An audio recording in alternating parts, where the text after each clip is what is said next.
Greetings, family. Once again, as you know, we're back to the community question time.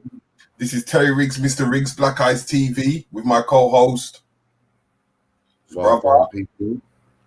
Wagwan, big up everybody. I don't know what happened there. The video was silent at the end. I don't know why there was no sound on that video at the end. Okay. But big up to everybody joining us, as Mr. Riggs said. Another question time. Run by our family over there in the Nation of Islam. Looking forward to this. It's home education, the new paradigm. It's what will be being discussed today. Yeah, so you know the routine. As you come in, hit the like button. If you're on Facebook, drop a comment. You know the routine. Yes, family. As we know today, we start at 12 o'clock.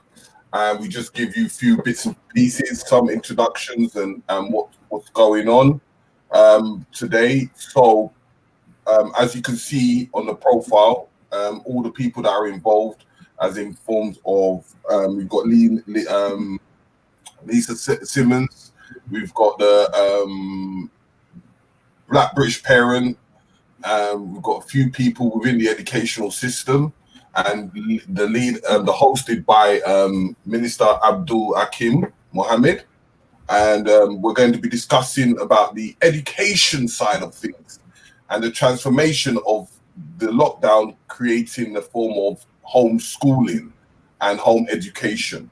And how do you feel about that? And how do you think that it is creating a form of change of education? So, Brother Rich, by the way, how's your week been so far? As we are understanding today. Not too bad. I mean, bit cold, but as far as routine goes, just getting on with it. Okay. So, you know, how was your interview? How did you find the interview? If for those who didn't see it, Terry Riggs talking with the creatives happened the other day. So if you haven't seen it, go and check it out. But how was that written? Oh, that one was cool. The first one, you know, and I'm asking everyone to, if they have the opportunity to, I will put the link in the chat, in the fact that go to Black Eyes TV7 times 2, and subscribe to it, because we're gonna have a big phenomenal next week. A creative who is in behind the merchandise of the music industry, and what he does and what he's about. And he's from the US of A. So look out for that. 8 p.m. That'll be 8 p.m. Hold on, 8 p.m. UK time. That will be 3 p.m. EST time. So if you're in the eastern side of the atmosphere, then it will be 3 p.m. So you know, matter of speaking about that, let me just play you a little advert on that perspective, so that you can able to see what we're talking about meeting the creatives and whatsoever. So let me do a quick share screen for you, family. You know, but other than that, Rich, how's the homeschooling for you going? You know, we've been talking about these things.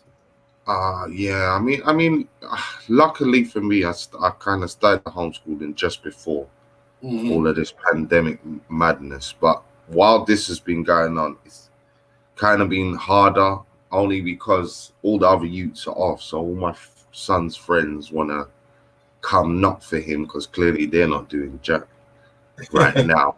And his routine is still on and popping. As I told him, the Christmas holiday and them thing, they're done. So he's been finding it hard to get back into the routine after the break, but it's happening nonetheless. And I'm happy.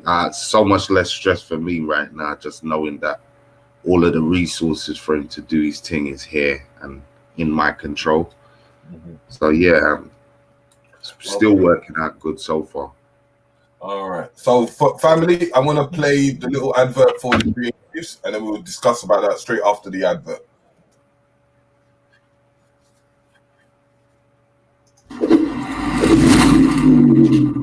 Hi, I'm Aisha from Playboy Productions, and I'm on Black Ice TV7. Keep your head up, keep your head up. All the shit we been through, I know you fed up. These constant type of pressures, you ain't led up. This culture should be happy, we ain't teared up. Nobody love us, let us not pretend, no. Let us gain our independence and let us not depend. They'll never stop us now, they couldn't stop us then. This country lucky that we only want equality and not revenge. We need to invest in each other, how much you got to spend? I needed your help, my brother, how much you got to lend? You got a black business, I support you. I'm about black, the block I want us to buy back. I'm trying to buy that, I'm trying not to get shot at in Babylon with a cop at. I need to see an all black Amazon I can shop at. Stop that, cause a black man is king, black man is God. Any black celebrity quiet, that man a fraud. Cause they wanna leave us with no blessings. I seen blacks get beat peacefully protesting, leaving the street bleeding with no weapons, or get COVID treated with no testing. I'm squeezing with no questions. Keep your head up, keep your head up. All the shit we been through, I know you fed up. See there, family. I know people was feeling that tune. And you know that's a song by Q Butter. Please go to his channel.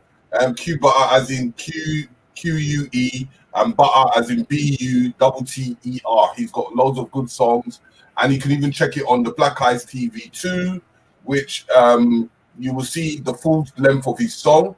But going back to the creatives, you know, we're talking about looking at people that are actually creating and actually doing the work within the community, and able to get a stronger understanding as that familyship, in that we are trying to create forms of joint adventure and putting everything into its perspective. But you know, Rich, what do you think about these up and coming new creatives that are coming around? Some of them are on the team. I mean, in the world that we're living in and the way technology is going, it definitely, if you have that creative spirit in you and you're a get up and go person, there's definitely tools and ways to get your stuff out there, whatever you're doing, whatever sector you're in. So there's definitely some young talented people coming up, music artists, people behind the scenes, directors that are going on with teams. Yeah, so hopefully keep tuning in and you'll see more of these people appearing on the channel.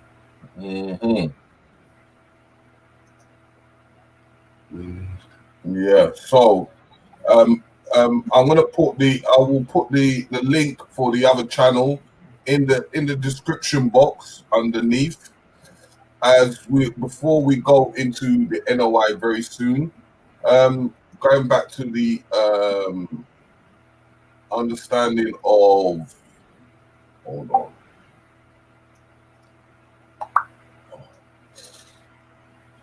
Okay. The next video. Yeah. So. Where you at?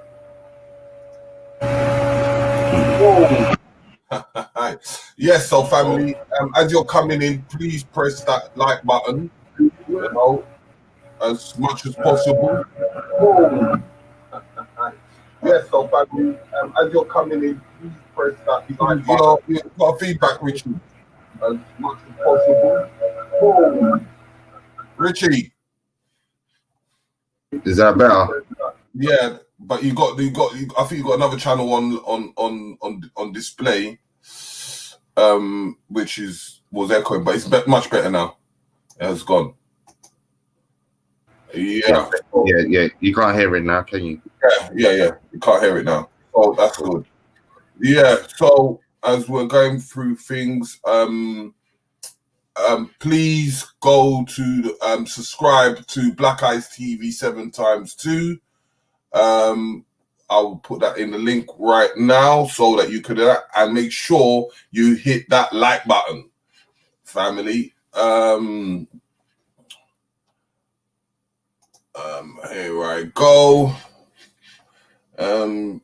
Check out the Black Ice TV ×2.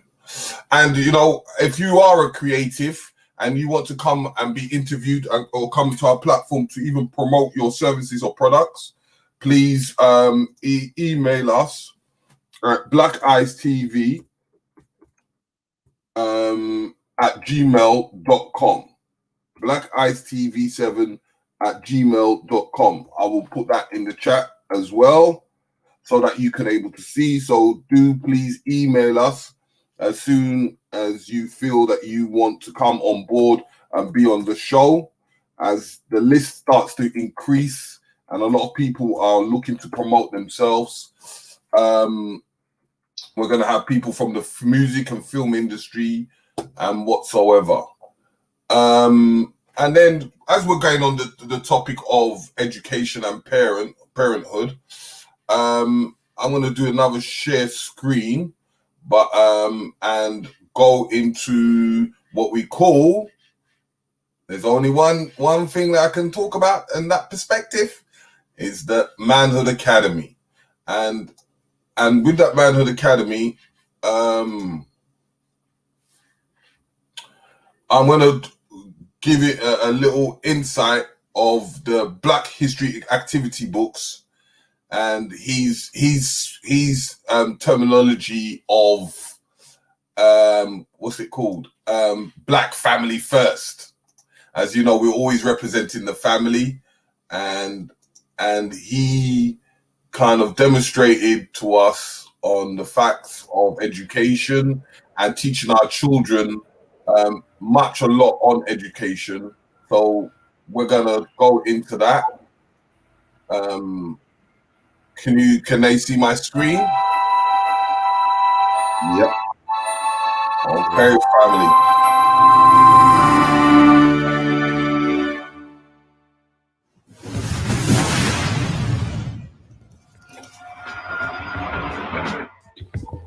This is Terry Riggs, and I wanted to ask our brother Andrew, Black History Activity Books, the biggest man on the planet. But I want to ask him this question: what does Black family mean to you? Greetings everyone. This is Andrew Lindo from the Black History Activity Books. It really depends on how you look at it, to be fair. If you look at it from a spiritual perspective, the Black family is the representation of the Trinity, which is the man, woman and child. So really that is the beginning and the end. So if you relate that to my books, that is the unification of the family, learning and coming together for a common cause and building and developing, which we all need. We all need to educate ourselves, develop ourselves and move forward so we can then innovate and create our destiny. Because just like Marcus Garvey says, we need to be able to be self-determined. We need to be able to create our own destiny, our own futures. So when you look at the Black family is everything, and it's the nucleus of our community.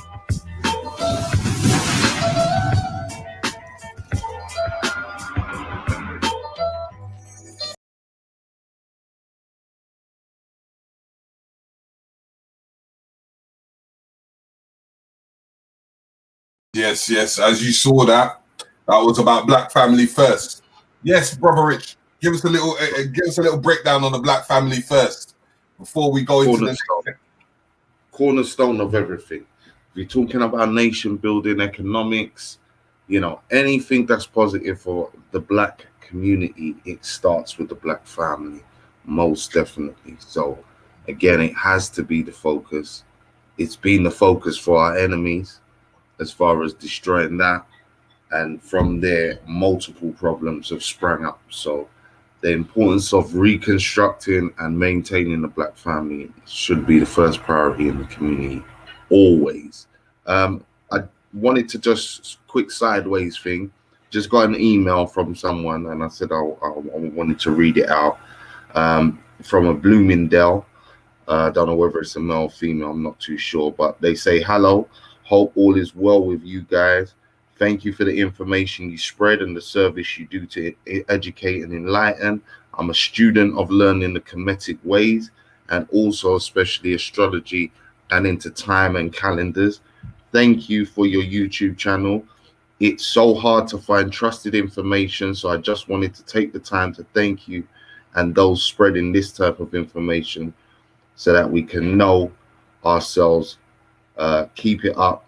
We're grateful, needed, and appreciated. Bloomingdale. So thank you, whoever you are, Bloomingdale. Big up, for supporting us and for tuning in and watching the channel.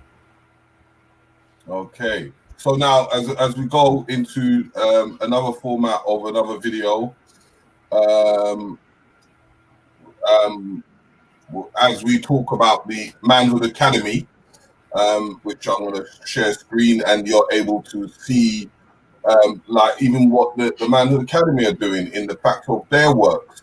And, you know, as we're going on this form of education at home, is we're trying to educate as much as we can, as this side of things will be a lot more on the educational channel. So sit back, relax, get your cup of tea, get your breakfast, and whatsoever that if you haven't got your breakfast yet, or get your drinks before we start with the NOI and the question time. But let me just quickly play this little short video from the Manhood Academy.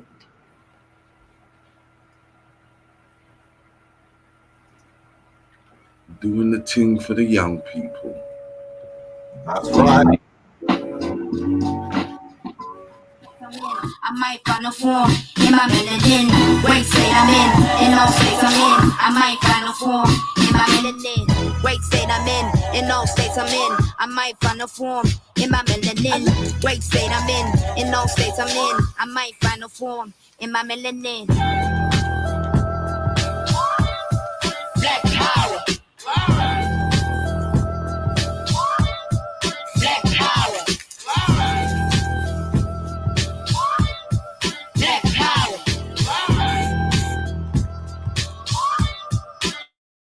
Black power. I hate to say my feelings for you still exist.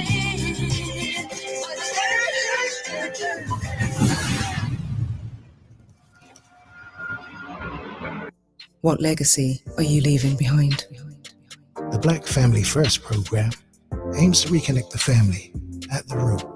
Healing both ancestral and personal trauma by way of creating bonds through communication, understanding, reason, compassion, connecting oneself to family, friends, and the community. Reminding the older generation to be role models and mentors, and in turn, teaching the younger generation the building blocks on how to live, love, and respect one another for a stronger family union. That way, the next generation bears the fruits of our labor and our experiences. Black power starts with your melanin, uniting the Black family first.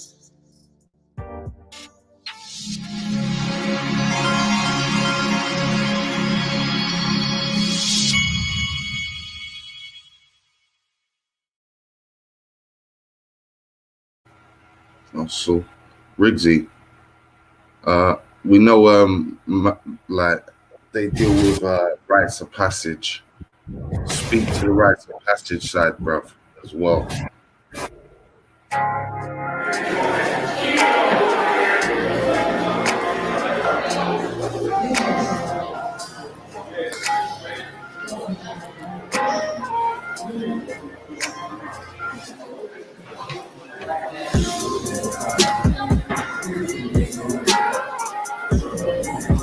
Okay, then quickly, what we here for?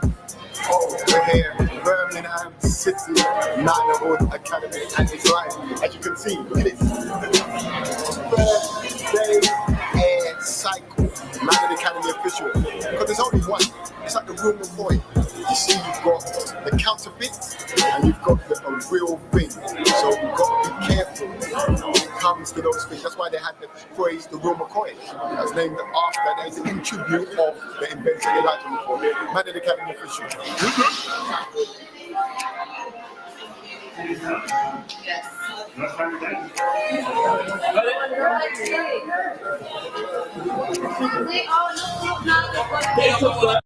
A postcode and put an X on only one of the boxes. Which one you think you are? One simple as that. If anyone doesn't understand, put your hand up. Who doesn't understand? Everyone understands. Put one X, make one choice. And it's up to you whatever you choose. We're not going to say, oh, we did that one, that's terrible. You do your own opinion, okay? And when you finish, give them to your hit day. When you finish filling out. How's today been so far? Today's been an absolute blessing. Seriously, first of all, big shout out to Birmingham for their hospitality. Shout out to the parents who brought down the young masters, and shout out to the young masters as well. We're just finishing part 1. We're going to start part 2, but before that, we'll put together and get something to eat. So yeah, we just kind of just. How do you feel with the kids in Birmingham? How do you feel? You know what? First of all, this is like my second time being in Birmingham, and it's beautiful to see so many other boys from a different part where we normally work with who actually not only need what we're offering, but they resonate and it's important as well. So it's been an absolute blessing, and it's been a pleasure to live with you. All right then, brother O. Everybody here who doesn't eat. That's good, there's no bad. That's good. We can make this like that. Alright, so I'm going to get you into some practices that I do when I'm coaching. Yeah? I'm going to do it. So I'm going to see if you keep up. I don't have my no. And you need to make sure your mind is right. Yeah? In here. I never seen anybody talk like that in my 14 years with a hand in their pocket. When I blow what you should try, you'll be squinting on the spot. Come on! Harder! Come on! Harder! When I blow it again, you should. Okay? I know this. Listen, those young people who said they're in sports, yeah, who are a part of a team, they should be the best at it. When I blow my whistle twice again, you're jogging on the spot. I mean, you're running on the spot, hard strong. When I blow it once, like this, you're jogging. No. Come on, brother O. Come on, brother O. Come on, show them what he's done. Yes, get it in.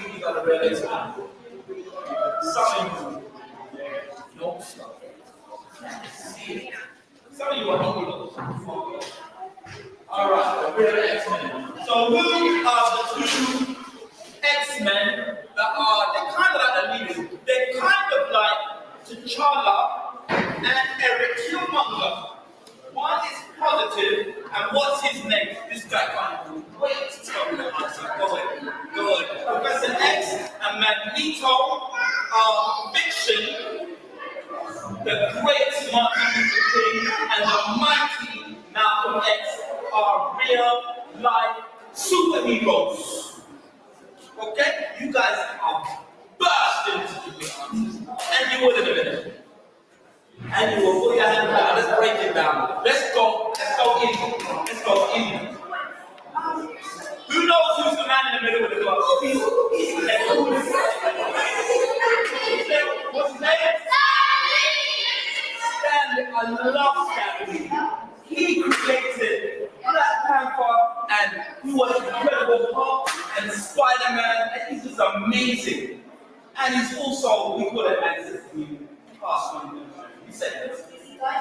He's a cool guy. I was happy. Did you see the Black Panther before he passed? Yeah. I'm happy that you got to see the Black Panther. And you know what Stanley said before he died in an interview? They asked him, what is your most? The great Stanley. Now, the thing about Stanley is in the 1960s, who knows what Black Panther is? In the 1960s, it was kind of like the protest of George Floyd. Now, the protest. That is, yeah. That's what I get from that. Yeah.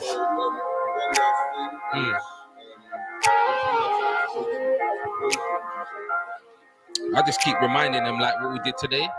You know, I am great, and I know that the world is mine, and that's a fact. Everybody knows it true that I am great, and so are you. Salute, Birmingham, Manatee.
Blessings, family. Blessing, family.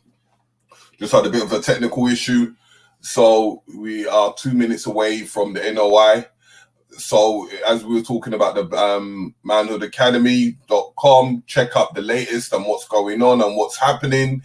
Because of the pandemic, we are probably going back online and doing certain bits and bobs, but we are even going international, hopefully in August, where we are going to Nigeria to establish and to able to interact with the Manhood Academy in Nigeria. So we're dealing with all the youth over there and trying to push the narrative as global and as big as much as possible. So, Brother Rich, are you there? Yeah, I'm here, brother. Yeah, there was I think there was some slight technical issues. Yeah, at the end of the video, the silence. I can hear it, but just stay there 1 second. Speak to the people. Let me quickly come out and come back in, just in case. All right. Yeah, cool. Yeah, people. Today, NOI panel show on the paradigm of home education. Is it the new way? Seems to be. For me personally, it was something I decided I wanted to do before the pandemic, but definitely with all this foolishness going on, it's definitely making it an option that we have to seriously consider, because the amount of children I'm seeing on road walking around not doing nothing right now is a travesty. So, you know, at some point we're going to have to take responsibility for our kids and what they're learning and push some sort of education, even if you're not trying to do the full-time scope. I think this situation has shown a lot of parents that they have to come up with their own routines. You know, you can't rely on the system. This is the way it is. There's a whole set of children right now that are going to be missing out on examinations and all sorts of usual testing. So, you know, if you're not trying to sharpen your kids, keep their English and maths up to a certain level at least, basic science, you know. So again, they're in a position to learn any skill, because that's all I can tell my son. You might not, you know, excel at every single lesson, but if you have a basic maths, English to a certain level, you can always pick up a book, you can always read, you can always learn a skill, you know. And just from that basic premise, we as parents need to start taking, you know, that on board and pushing that narrative. I think the brothers and sisters are getting ready to begin now. How'd you sound, Riggs?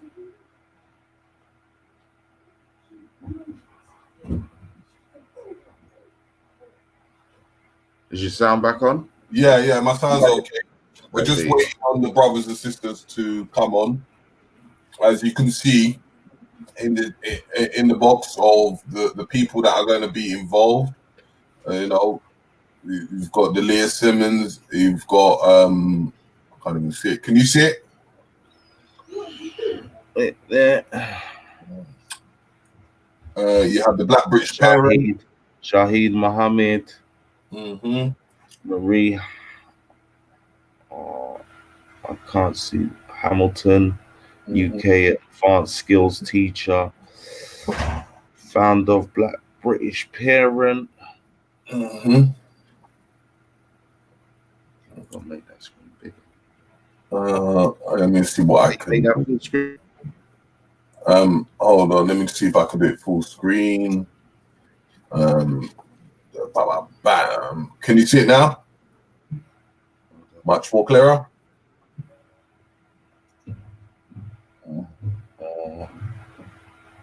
Not really. The red is all blurred on my screen. So we have a lady called Shaheen Mohammed from the directors of Mathi. We have Shahid Mohammed, the maths doctor. Marlon Hamilton, advanced skills teacher in maths and science. We have Debbie Field from the founders of Black British Parent. We have Leah Salmon, former home educator. We have Brother Andrew founder of the Supreme Tours, and we have the host, who is our brother and minister, Abdul Hakim Mohammed. And let's see if the show has begun. Okay. It's in Black Voice. So we can't afford to suffer from social amnesia, because since COVID, some of us seem to have forgotten this was the state of secondary schools. Now, if a good number of our collective young were behind on their progressive learning, well, now schools are continuing to be shut, and now it seems that everybody is now being sent home. So everyone's in the same boat as us. So the God of knowledge has excluded everybody, sent everyone home. So the question is, how are we taking advantage of this so-called new situation? You see, as student minister, Dr. Wesley Mohammed mentioned in his lecture last week, dealing with the COVID vaccination and beyond Tuskegee, which we'll be doing part 2 today. You see, are we now being forced to do things such as take up the duty and obligation of teaching our young that we should have been doing anyway? See, we've been blessed with Garvey. We've been blessed with Noble Drew Ali, Carter G. Woodson, Booker T. Washington, that gave us guidance and advice of how we must be educating our own.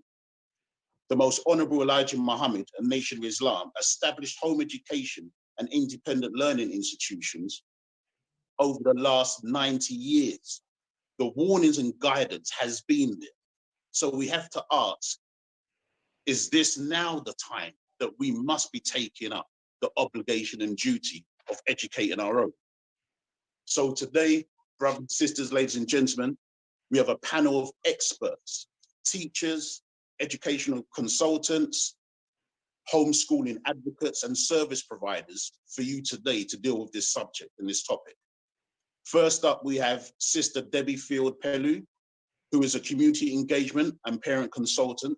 She is the director of the Black British Parent, offering safe spaces and advice for Black families. So please give a virtual round of applause to Sister Debbie. How are you doing, Sister Debbie?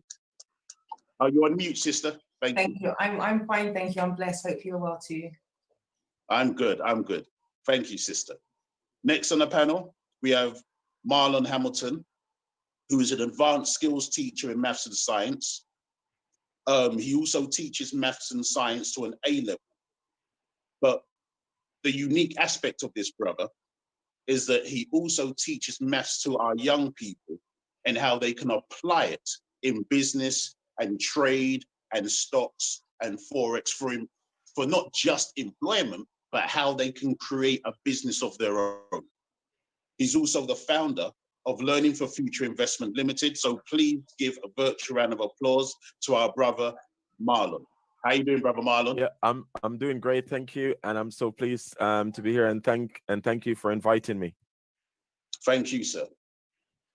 Next on the panel is our dear sister Leah Salmon, who is the founder of Teaching Our Own, the Black Homeschooling Fair. She has been a long-standing advocate for many, many years, working tirelessly in empowering Black parents to take and not just take back, but also empower their children and for parents to take back the responsibility to educate their own. So please give a virtual round of applause to our beloved Sister Leah. How are you doing, Sister Leah?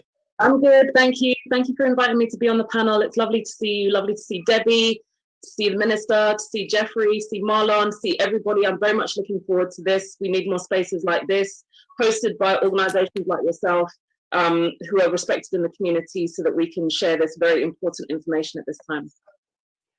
Thank you, sister. Our next panelist is Brother Andrew Freex, who is a qualified teacher delivering maths and science. His teaching experience ranges from secondary school to colleges to home education tuition. He is the founder of Supreme Tutors, a home and online service that specifically targets raising the attainment of young children. So, Brother Andrew Freex, how you doing, sir?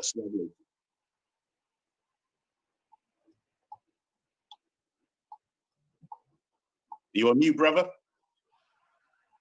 When I mute yourself, sir? I'm good, family. I'm off mute now. Sorry, I thought I double-clicked it. Thank you, family, for the invitation. Really looking forward to today's event. Thank you again. Thank you, sir. Now, for special international guests, all the way from the USA, we have a power dynamic duo, a husband and wife team.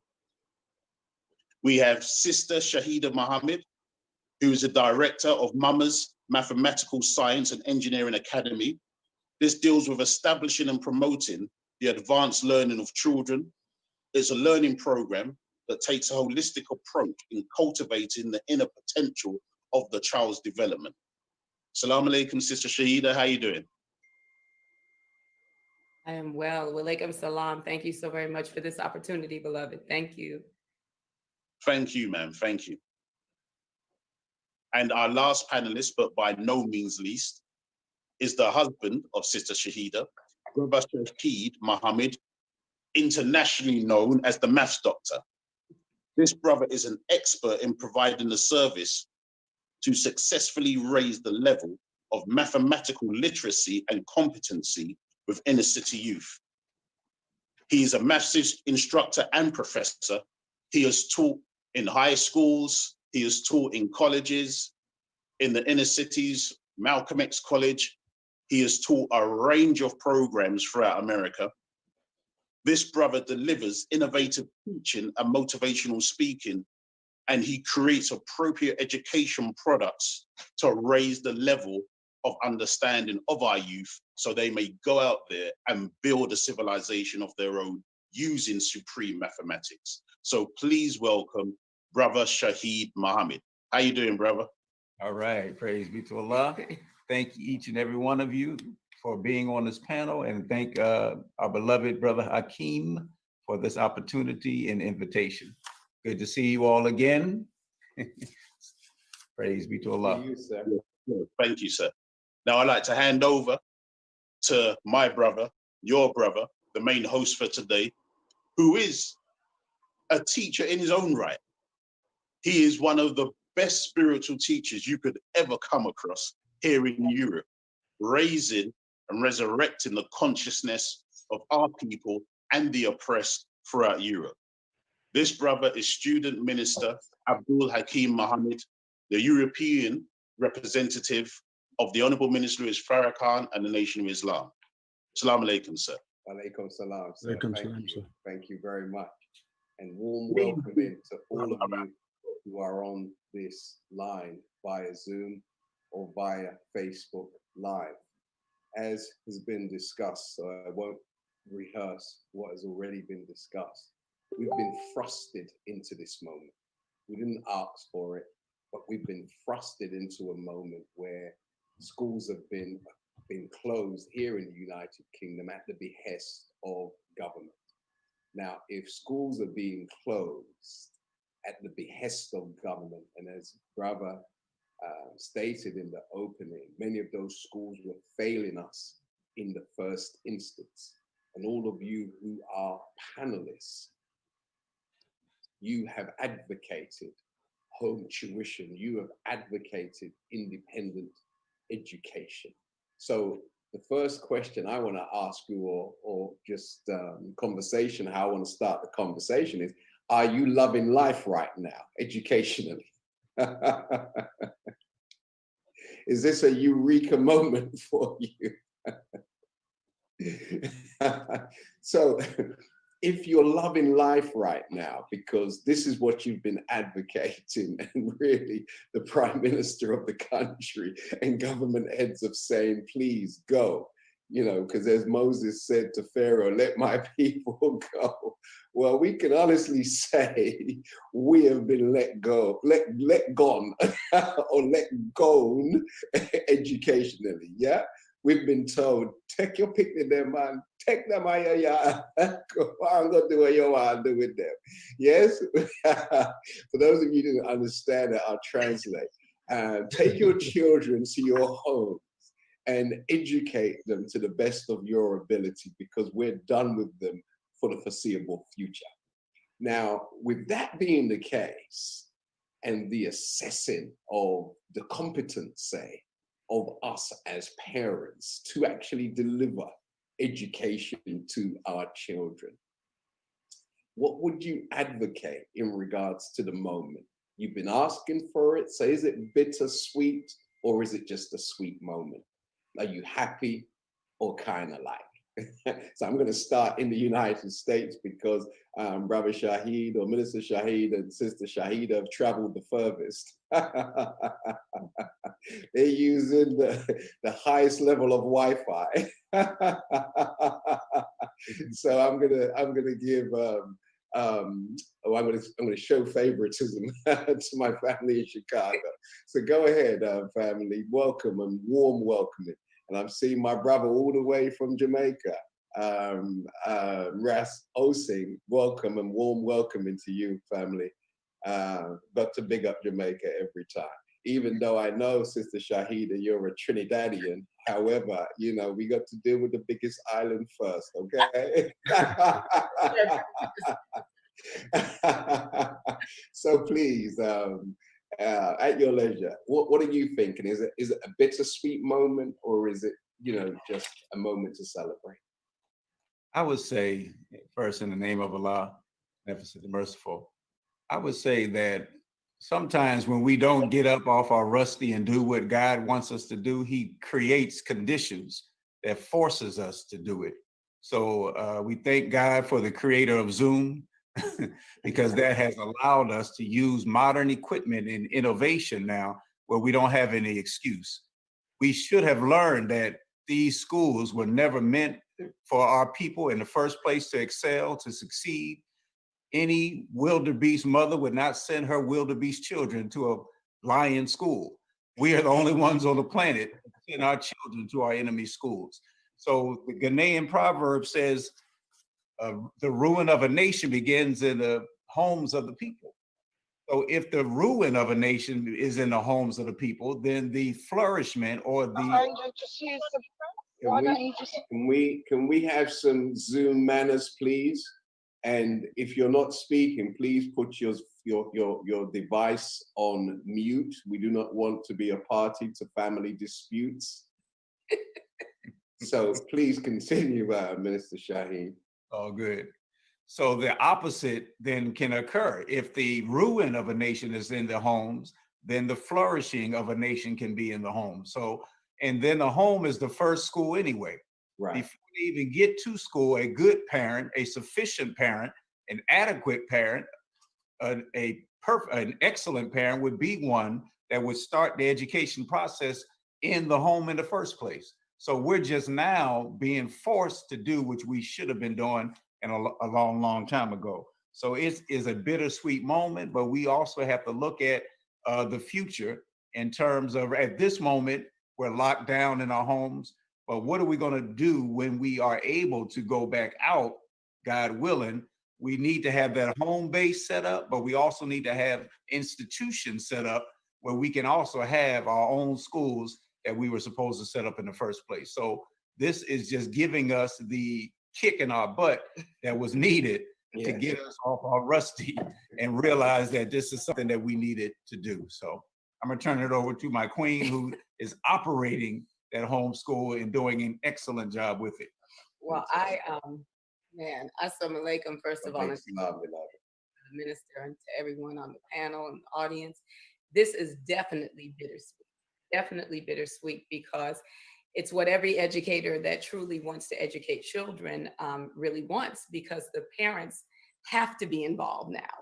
So whereas before we were begging for parents to be involved, they have no other choice but to be involved. And I thank Allah for that, because I'm working with parents that are, they are definitely in the forefront with their children, which is where they should be. I'm co-parenting with them. I am co-operating with them as a husband-wife team. And that's the way it should be in education, not we turn our children over and we pray for the best. And so growing up in a West Indian household, that was just something that was understood.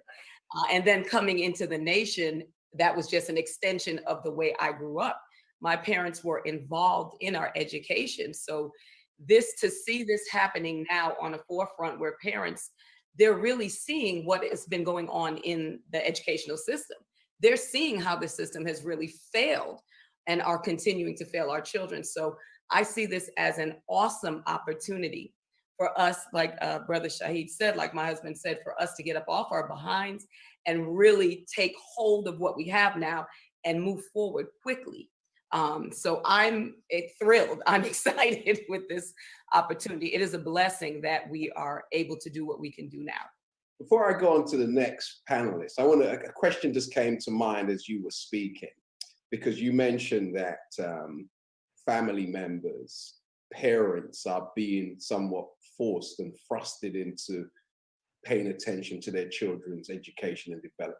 Is in your experience, has it led to parents who may have been somewhat polarized over their children?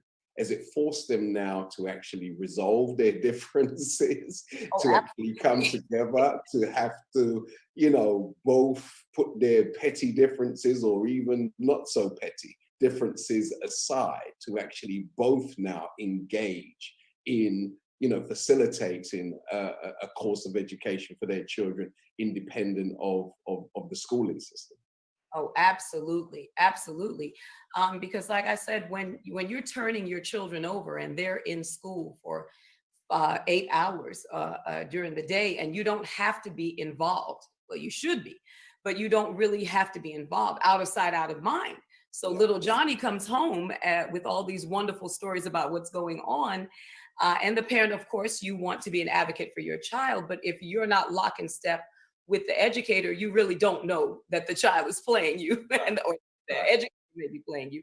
So parents, now that they're home, they're on that screen, they're really seeing the deficiencies, and also where their children were excelling and just weren't being pushed forward. So you're seeing both sides of the coin. But it's wonderful that when the pandemic first started and we first had lockdown, you know, it was a panic for the parents, because they were like, what am I supposed to do? You're supposed to parent. Right. So when the teacher was saying that little Johnny is disruptive to others, and we'd go down there and want to fight the teacher, now we're homeschooling, we're realizing you're a little disruptive.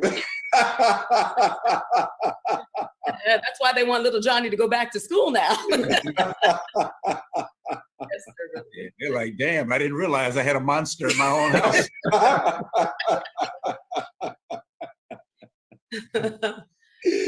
Oh, fantastic. Thank you very much. I look forward to coming back to you with the next question, the next point. So, Brother Andrew, is this a bittersweet moment? You are obviously looking forward to this moment. You've been a home tutor for most of your adult life. So are you celebrating? I can see confetti behind you. Or is it bittersweet? Praise be God. In the name of Allah, the beneficent, most merciful, I bear witness there is no God but Allah, and I bear witness that Muhammad is his messenger. In their names I greet you, the audience, in the greeting words of peace. Assalamu alaikum. Salam. Which translated into the English just means peace be unto you, and it's in the spirit of peace that I'm going to try my best to reflect on your answer. Beautiful reflections from Dr. Shahid and Shahida, and like both of them stated, really, it was our brother, I think, who talked about circumstances forcing us to now do something that we really should have got on with and got on with the business of doing much sooner. I've been in education for 16 years, and it's been an admixture of home tutoring and teaching online and teaching in the schools.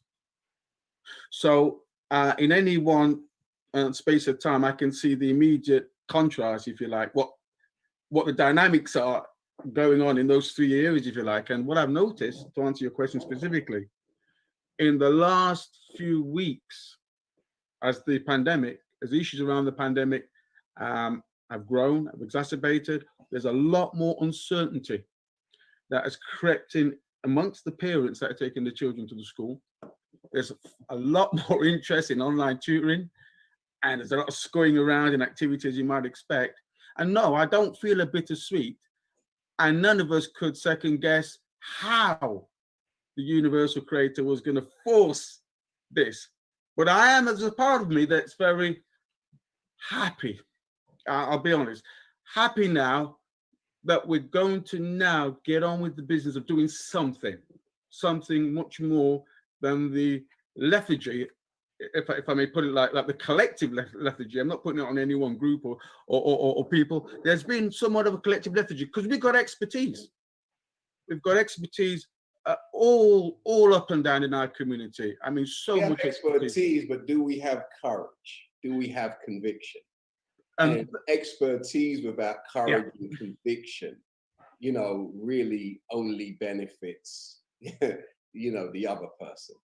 So yeah, we've never been short of expertise, but our expertise has been used to really reinforce a slave mind and a slave condition, right? So just the last point on that is are you and other home educators, are you actually prepared? Because we may not have done what we should have done in a timely manner, but now that it is happening pretty spontaneously, do you have the infrastructure in place for the herds that are heading your way? Let me answer from my own perspective. I think it's a big question, and there's a lot of elements that make up the complete program that we're going to need to serve the total education needs of our people. Not only have these people committed a crime of commission on us, they've also committed a crime of omission. So we have got to now revisit the whole idea of what a curriculum is, what's missing from it, and what we wanted to do for us. We've got to even redefine the problems that education were meant to solve. Right. We're not meant to be educating or slash training our children to just go and serve an infrastructure that just goes on oppressing, demeaning, inhibiting the progress and potential of our children. We've got to reassess again, and we're forced to now. What are we taking our children into the educational process for? And it hasn't, that issue, that challenge hasn't landed on the laps of somebody else. The circumstances that are upon us has forced it back now to the parents, where we've got a higher degree of control, to be truthful.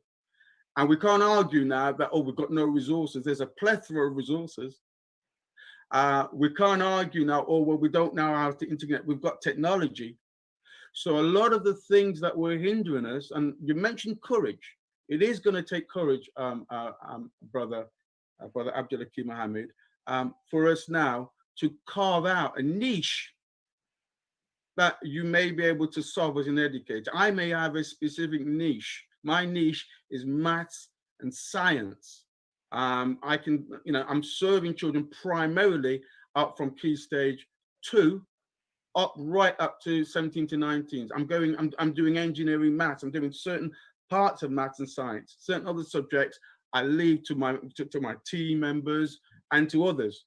But as a very particular niche, you can literally, beloved, I believe, with the units that we've been given of study in our nation's program and in other places, and with the experience that you garnered through the whole teaching experience, the teaching and learning experience, assessment for learning, all of these experiences you take on. With all of that, I think each one of us as educators are at a particular place to offer something quite unique. And it's in that spirit that I would want to do what I'm doing as an educator. I mean, we have tutored over 400 students through our ranks, at least in the last 10 years or so. Very good. We've seen people make tremendous progress. Black, white, Asian. It's not a color specific thing. We've implemented programs and gone into the units of study out the problem book. Sure. And actually stress tested certain aspects of what we've got. So well, obviously, if what we're offering as an alternative is any better than that which already exists, then it has to serve the needs of all and sundry. Yes, sir. Other than that, we're just no better than those who have demeaned us because of our you know, our color, our complexion, and our nationality. So, well, thank you for that. Thank you. So, Sister Debbie, you know, bittersweet or just sweet? Greetings everyone in the panel and all listeners and watchers as well. Thank you for the invitation. For me, it's bittersweet. I've been home educating for about 11 to 12 years now. And my eldest child has been in school, so I've had that kind of experience. And I think I'm so far removed from the school system that I'm only just finding out from other parents what children have had to endure in schools, and particularly with the platform that I've partnership and created, Black British Parent, especially during the COVID season and pandemic. We've had a lot of parents asking our advice about home education.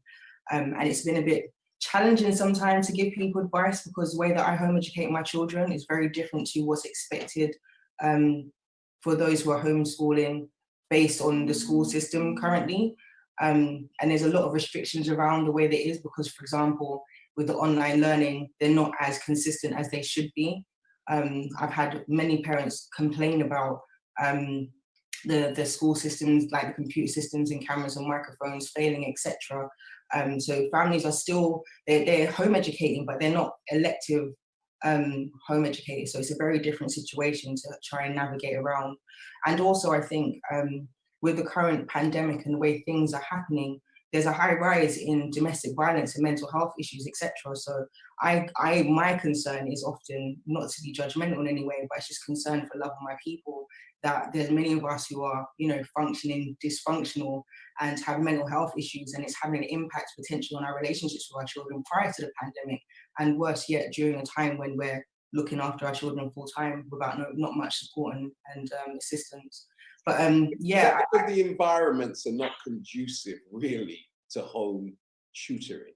Yeah, because sometimes the places in which we live is not even conducive for two people to live in, much less the overcrowded that most suffer from. So in an environment that is overcrowded, you know, where there is no peaceful space, there is, you know, no quiet space, then to have to endure long hours, it's a form of imprisonment, right? So be that as it may, all of these dynamics that you've mentioned are definitely going to be factors, and you know, we're going to have to find a way of navigating through this and facing these issues head on. So how are you being a, because you mentioned you have a unique model yourself, so you're being bombarded by those who are being forced to do for themselves what you've been doing for yourself for a considerable amount of time. So you're being given added stress that you don't need. So even though you are who you are, you know, is this a bittersweet moment? Because it's the best thing for us long term. But if you're not prepared for it in the short term, then we may never achieve the long-term goal, right? So the main challenges for you is what? I think essentially there's trauma in our community. There's trauma in all communities, but I'm being specific to the Black community, obviously.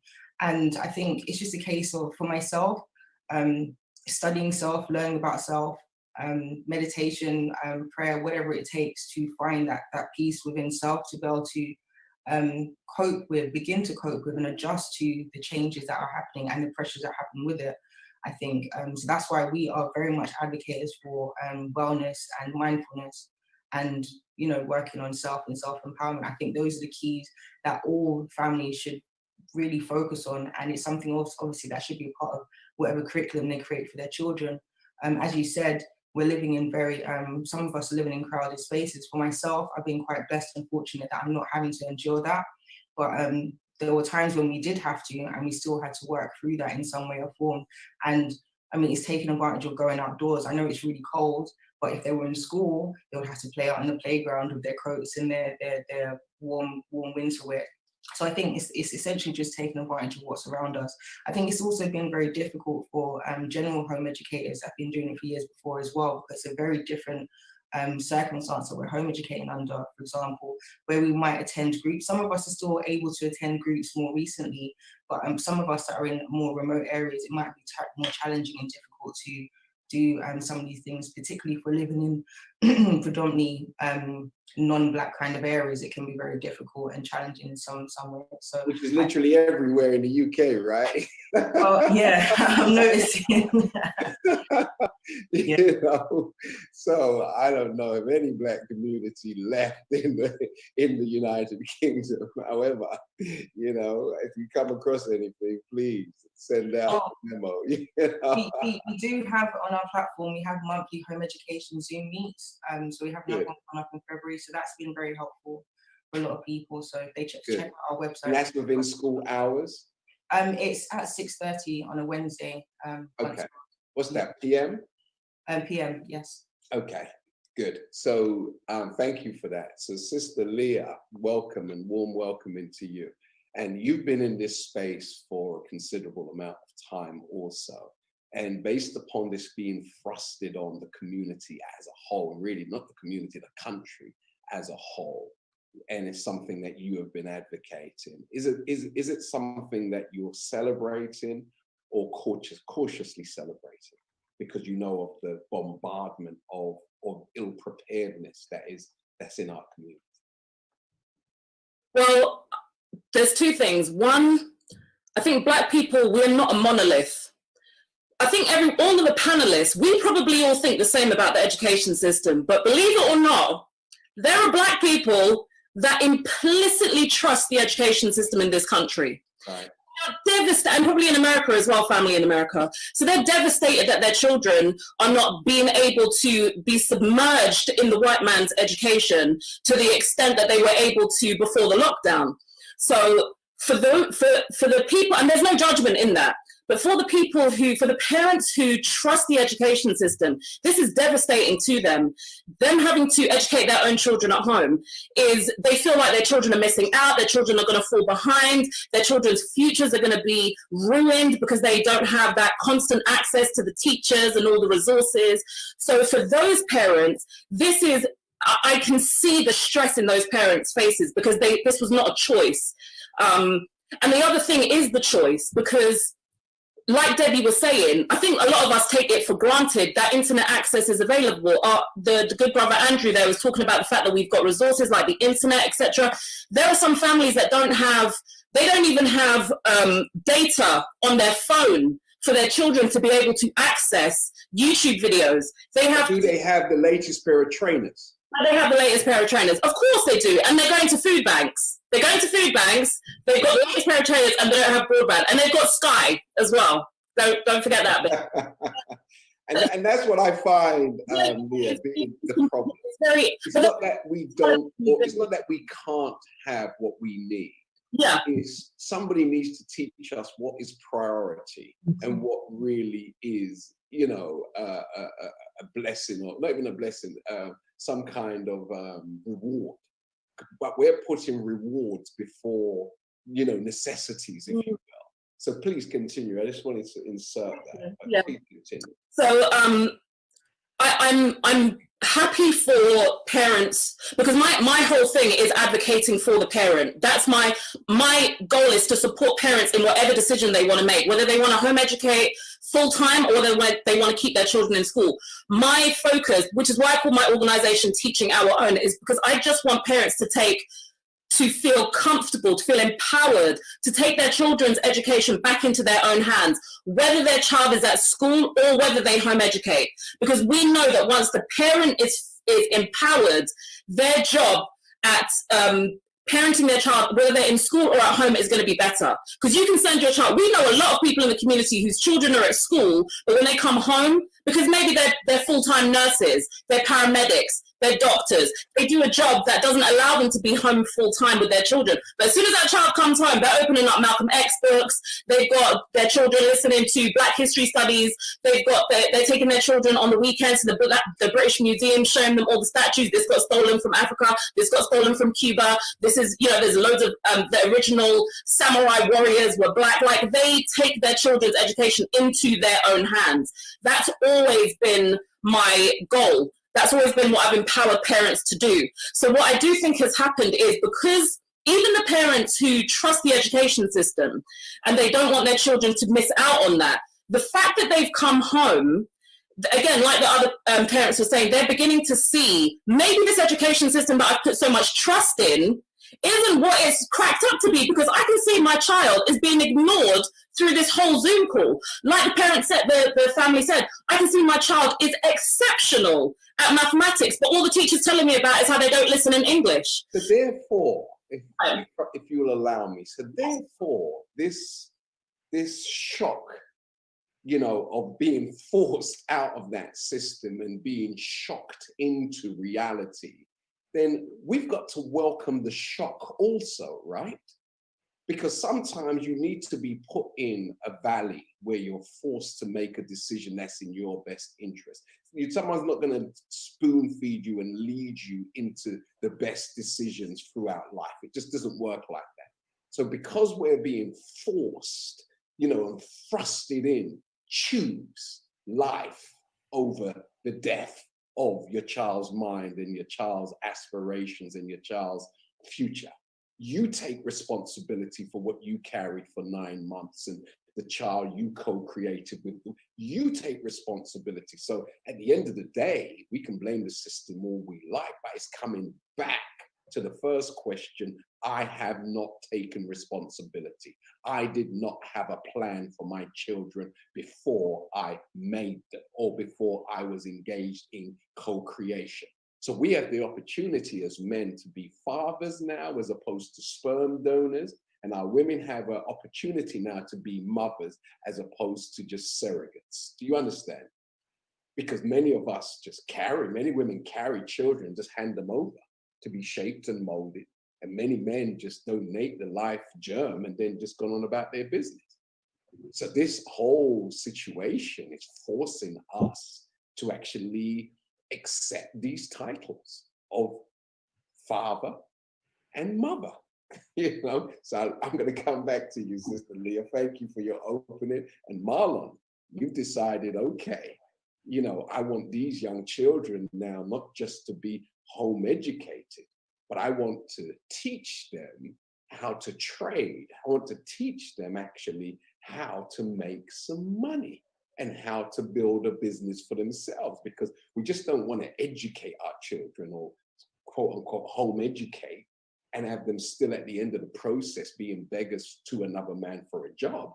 We actually want to home educate them in order for them to be a force to be reckoned with in society. So therefore, we're going to need to teach them business skills and the sciences so they can take responsibility for their future.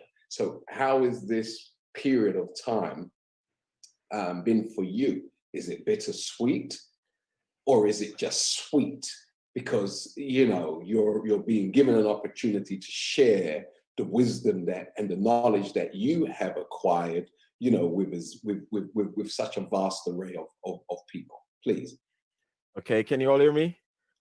Yeah, a little low, but a little low. Oh, okay, let me turn it up then.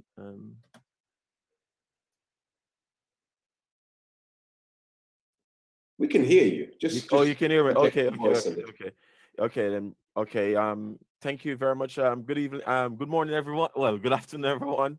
And thank you very much for having me. And it's just a great opportunity. And I was hoping that I'll probably see 2,000 or 3,000 people joining us today to hear all this. Jamaican man can't hide his accent because I can hear something else.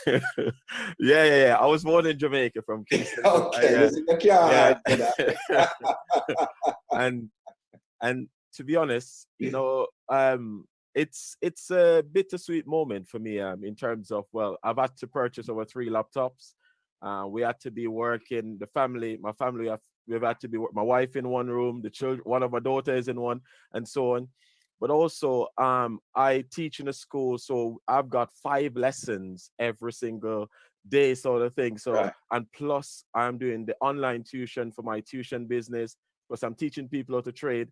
So on Friday, I had to go to bed really early because my eyes were just killing me. I just couldn't. My wife said, "Come on, watch a movie with me," and I just couldn't because. Let I me was say just to so that, shut in. Marlon, I got Yeah. a pair of these glasses. They're not Yeah. reading glasses. They have a blue tint, and they're supposed to protect your eyes from the glare that comes back from Zoom. But because we're on lockdown and I can't go to the barber, these hideous glasses and an afro won't allow you to recognize me. So I'm going to get a new pair that's conducive to an afro. But try and get yourself some of the. I will send you the details. So that'd be brilliant. That would be brilliant. But for years, I've looked at our community, and for years people say I'm finding excuses for our community, because at no point throughout my lifetime I've ever blamed any of our Black children for failing or underachieving. Very good. Because if you've gone from a stage of, if you're able to read, you would be killed. Up to 1966, these things were happening. You were chastised. You had to have security to take you to school if you're in a good school. And then you're telling me at this very point that you want me to read now. When you initially said you didn't want me to read, you didn't want me to have any understanding of anything. So for me, I'm like, listen, and the media, who controls the media? Not us. We don't have our own big broadcasting stations to tell them what we want them to think. And this is one of the things, every child I meet as a Black child who wants to come to my session, whites and everybody else, but my Black children, when they come to me for tuition, the first question is, what job you'd like to do in the future? Because, for me, and I give them the example, when I was 8, I wanted to become Superman. And why I want to become Superman? Because I want to go into burning buildings and help people. And I'll get the youngsters now thinking, okay, so he was thinking when he was 8, he was able to think what he wants to become. But if I get a pound for every Black boy I ask, and they said they want to become, what would you like to become? A footballer. And 9 out of 10, I would say. And I'm like, how comes they've got these aspirations? Now, when I ask an Asian child will tell me, even if he's thick as plank, like in Jamaica, we said, dunce like bat, he'll tell me he wants to be a doctor. I'm telling you, he would say, I want to be a doctor. And I'm like, so how comes our Black children? I'm seeing comedies now, stand-up comedians, and they talk and they give jokes and they talk about the Asian person or Asian child, a doctor. He's got lots of books. His glasses so thick and all of those sort of things. But for a Black person, it's always about they don't have any money, we don't have any wealth, we have nothing. And I'm like, for me, it's really killing me all the time. And with the government, every child agenda, and the main thing when we come back to now where we are now in this lockdown, and I'm saying for homeschooling, the 5 main things that the government actually stipulates that we should be doing is being healthy, staying safe, enjoying and achieving, making a positive contribution, and achieving economical well-being. And that, for me, that economical well-being is the end product. And that's the reason why yesterday in one of my sessions, the child said to me, I said to him, what job would you like to do?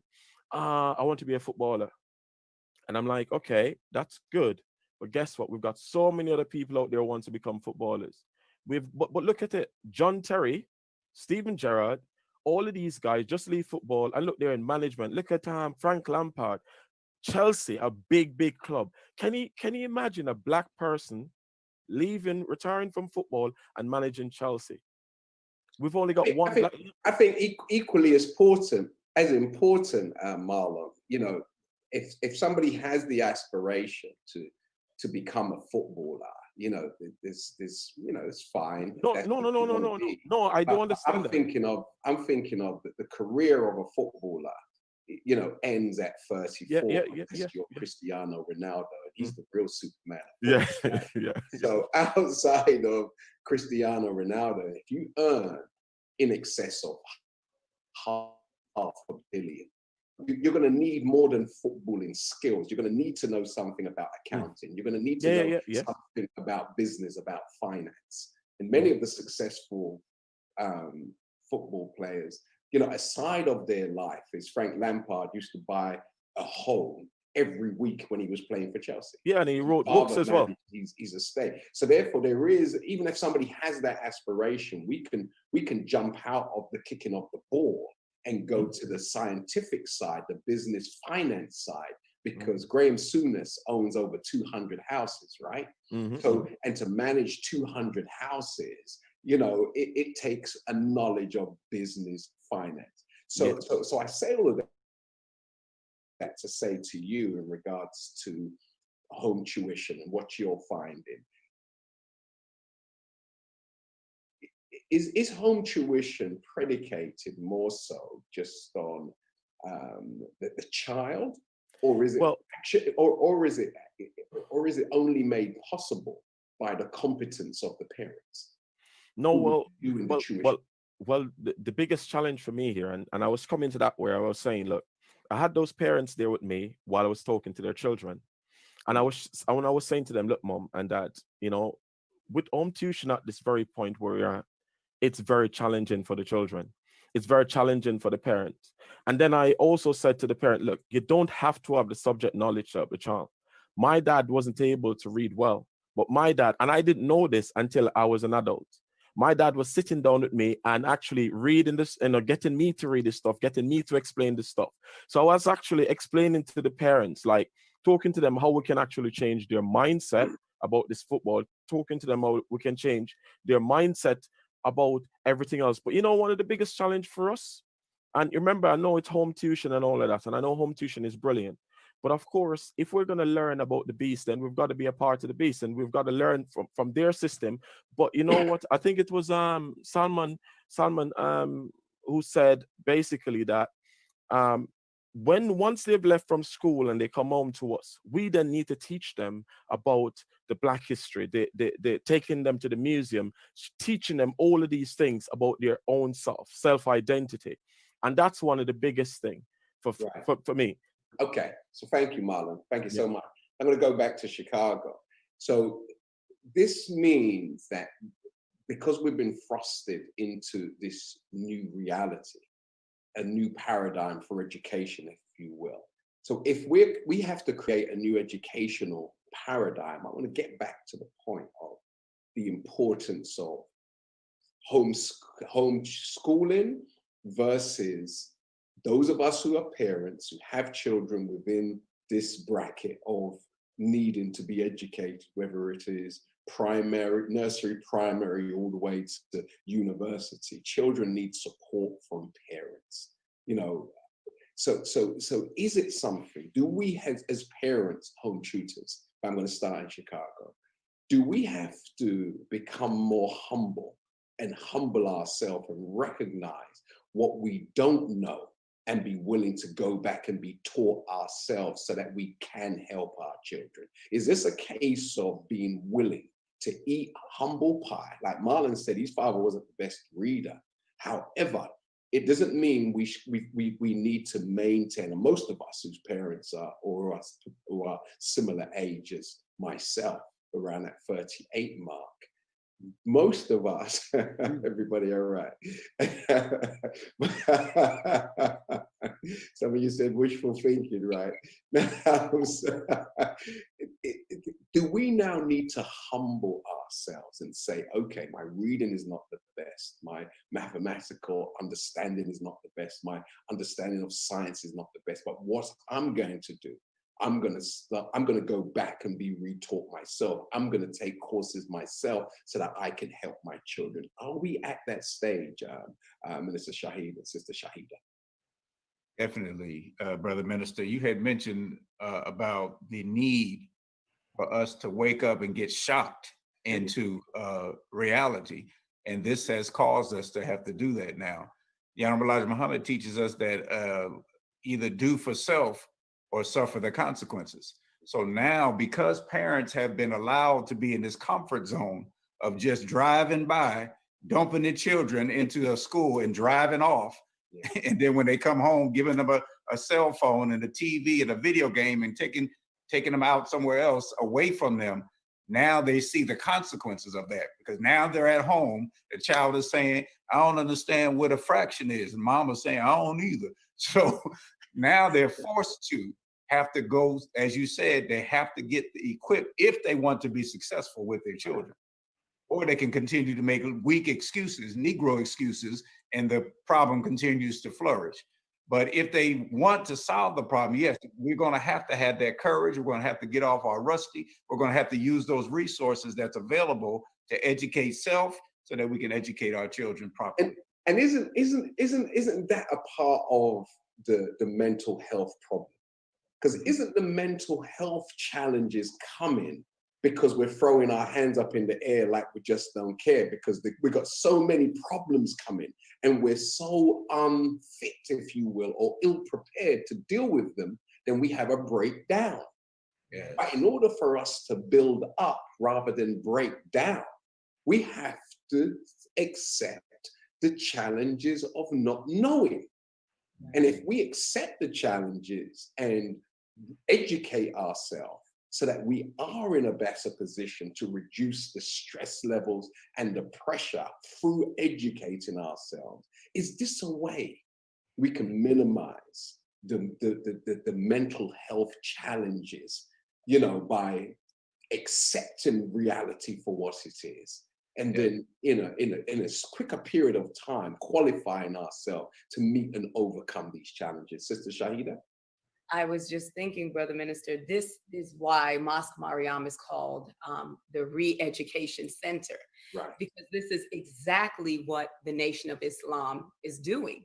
We're re-educating ourselves and our communities. And at one point, there were temple reading classes at the mosque for this very same reason. And that's why it's called Muhammad University, because it was never meant just to be primary and high school. It was to go to the university level.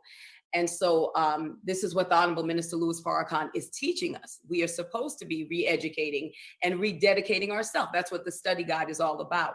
And so this is the parents' opportunity and also the educators' opportunity to re-educate, rethink a new paradigm, think outside of the box of the way we were taught and that we were educated, to give our children the leg up and the advantage. So when I'm working with my students, I work with young students, ages 2 to 5. And the goal for my students is to graduate from high school to go to university at the age of 12. So these parents are working double time and triple time with me. And the things that we don't know, we learn with the children. That's how you have to do it. And it's okay if you don't know. What is not okay is to pretend you know and to keep now putting this foolishness and this mindset in the children. It's okay. So it's a beautiful opportunity for us to get re-educated so that our children can advance, because they should not be in school 12 years. You know, it should not take 12 years to educate a child. This is ridiculous. Right. And that's another thing that we are seeing in the school system. They're taking too long to get our children out of school. So when I first started the school with the children and the parents were saying, do you think you're pushing them too much? Do you think that it's too much on them? I said, the more concern should be, why are they dumbing your children down by keeping them in school so long? That is the question that we should be asking this educational system, and pulling our children out in record speed so that we can get them forward. So I told the parents, I said, if your child is able to go to the university level at 12, which there are many children that are doing it. They're not geniuses. All of our children can do it. All of them have the capability of doing this. You know, why the need to do that? Because now your child can explore all of their gifts and talents. I can be a doctor my first 10 years. I can be an engineer my next 10 years, you know? So now they can explore all that God has put within them. And so this is a re-education for the adults, the educators, and the parents to see that we have been wasting the potential of our children. So it really is a beautiful education for myself when I see these little ones, what they are capable of doing. So absolutely, Brother Minister. Thank you for that. Such a good point, because if it took me a year to learn to drive and I'm competent, I should be able to train somebody else to do it in 6 months. That's right. Because I've learned all the kinks. But what we seem to be doing, and I use a Jamaican term, we seem to be longing out everything, you know, and following the footsteps of an incompetent person. That's right. And we believe, you know, because the system is designed to capitalize off of each student, then, you know, we're given these long periods in order for the government, if you will, to extract large fees. You know, so if it was condensed, then they'll be broke, but they capitalize off of everything. So I love what you're saying, because the mere fact that, you know, you're going to go to a double geography class and come out learning hardly anything. You're going to read books with 1,000 pages and there's only 20 pages worth of truth and that which is valuable in the book. Then why not just cut it down, get to the damn point so that we can move on? And I find that children are like this. Children, they have an old saying over here, no, we don't want no long thing, man. That thing is long. Because they know there's a quicker way to achieve that objective. And I'll go back to Marlon. Marlon said everybody wants to be a footballer. Everybody wants to be a footballer. No, not that they want to be a footballer. Everybody wants to be rich quickly. Because it seems as if it's taken too long. And this is the quickest route to acquiring loads of money. You understand what I mean? Because that's the objective. Instead of kicking a ball is I want a lot of money quickly. And all footballers are multimillionaires in their 20s. You see what I mean? So I think that has to be looked at, is what is the science here that we're missing? And you hit the nail on the head. If I can be a PhD at 18, then why would I want to wait until I'm 28 and then be wrapped up with so much debt that it would take me half of my natural life to pay back? That's right. You make a great point. I thank you for that. But Brother Shahid, you wanted to chime in? Just real quick on that mental health piece. See, during the summertime, the grasshopper was cold chilling, looking at the ant while the ant was working, trying to make sure he had a computer at home, trying to make sure he had cultural things for his children to learn.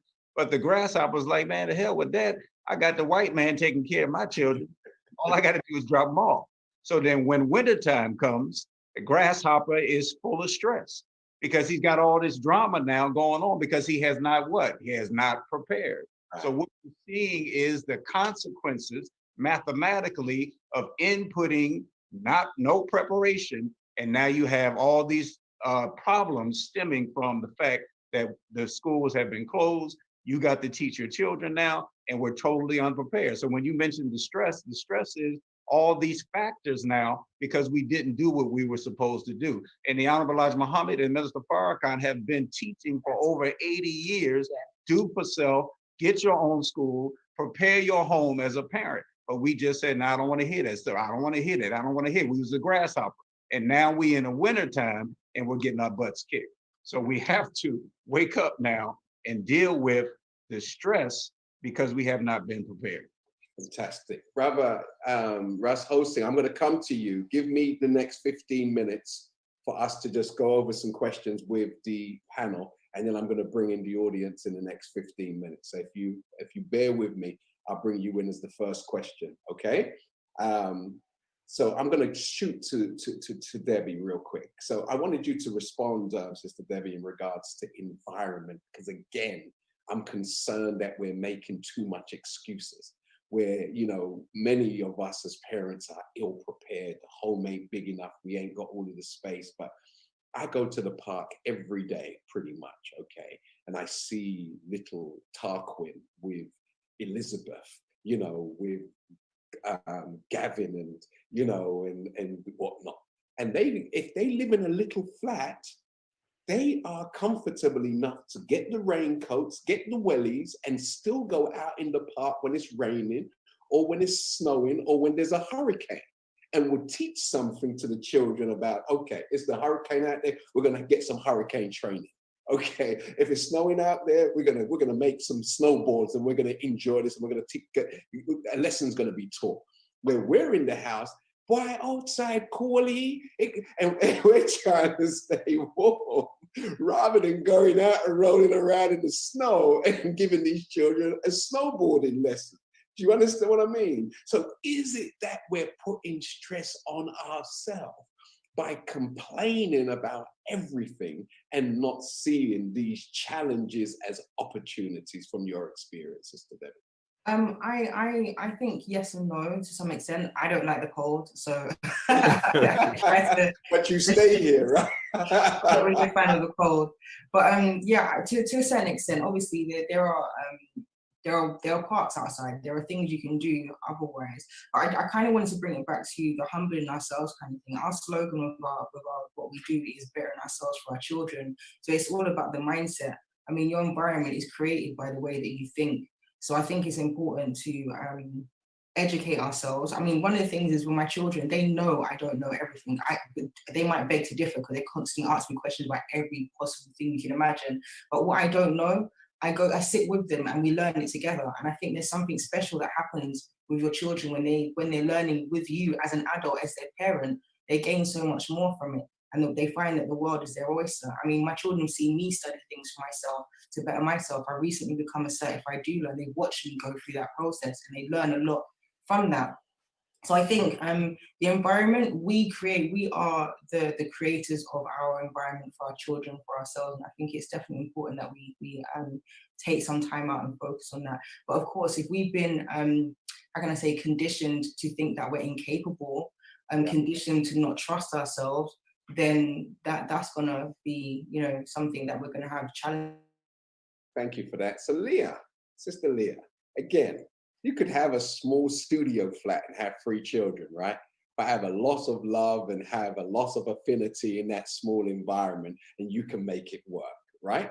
So do we complain too much, you know, or should we just become more creative and accept what we've got in the immediate term and obviously work towards bettering ourselves? But the mere fact that we're complaining so much about things that we're not in a position to change in the moment, is this what is also leading to inordinate stress or unnecessary stress that we could manage by just really settling down in our reality?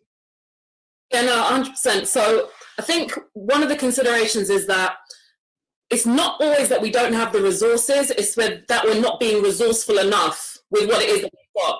So, for example, when we moved into a house that had 3 bedrooms when we had 2 children, by the time we moved out of that house, there were 8 of us in that house. Right. We had a tiny house, but I'm telling you, in one room, the front room was the everything. It was the gym, it was the classroom, it was the front room, it was the dining room, it was the everything. The house we live in now is a lot bigger, so we have way more space, but I'm sure I was more productive in that little house. Yeah. Forced to be more resourceful. So I would be doing a lesson with the children at the table, then we would clear the table, the children would eat. While they were eating, I would roll out a yoga mat and the yoga mat filled the available space left in that room. And I would be doing a workout while they were eating food. When they would finish, we would set another thing. So, and the room was full of books, it was full of learning resources, there was a sewing machine set up. So I was forced to be resourceful because I had very limited space, but I was committed. I wanted to make sure my children had a grounded education, and I didn't want myself to suffer in the meantime. Now, I could have said, there's 8 of us in this tiny little 3-bedroom house, so I can't do this and I can't do that. But again, listening, like Debbie said, mindset is so important. A lot of our ancestors read more. We weren't distracted by social media. We were happy to sit down and read a whole book where we could learn about how to develop our mind and those types of things. Now, social media gives us these quick memes. Like, people think they're personally developing themselves because they're on social media looking at memes, looking at 45 memes in 2 minutes, and they think, oh, I'm enlightened now. But you don't implement anything. Nothing. Being resourceful with the small amount that you've got is what's most important. So you may not have a lot of space, you may not have a lot of time, but how you use that, and more importantly, your children seeing, we don't have a lot, but that's not stopping my mum from teaching us, from feeding us, from making sure we're learning. Because trust me when I tell you, I hate the cold. It can be June and it's 30 degrees and I've got a blown heater on and I've got the central heating on. Let me tell you this, I'm not gonna allow you to get away with that anymore, because you're a teacher, so I'm gonna teach you a little something now. What you need to start doing is reducing the temperature in your shower, in your bath. Every day, just go down increments, because immunity is boosted by cold water. So if you're able to have a cold shower every day, you're actually boosting your immune system and you're actually inoculating yourself against COVID-19, okay? Yeah. So wherever you hate, I've been taught, we have to challenge it and overcome it and turn love into hate. Yeah. So you hate cold water, you hate this kind of cold environment, let us set out to master it so we can go jogging in our shorts. Because remember this, I'm going to go back to Jamaica again, where we had this film in Jamaica where they had a bobsleigh team. And I was there to learn to have a bobsleigh team in the winter, in the snow, coming from the tropics. So I say, let us master the environment. And I learned this, Sister Leah.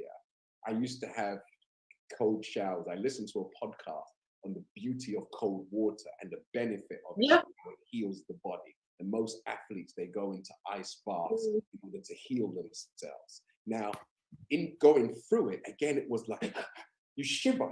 You actually start to shiver and the goose pimples come out. But if you learn to breathe, then your body acclimatizes by learning to breathe. Yeah, it's hold your breath, you get nervous. So I say all of that to say, let's teach these children, man.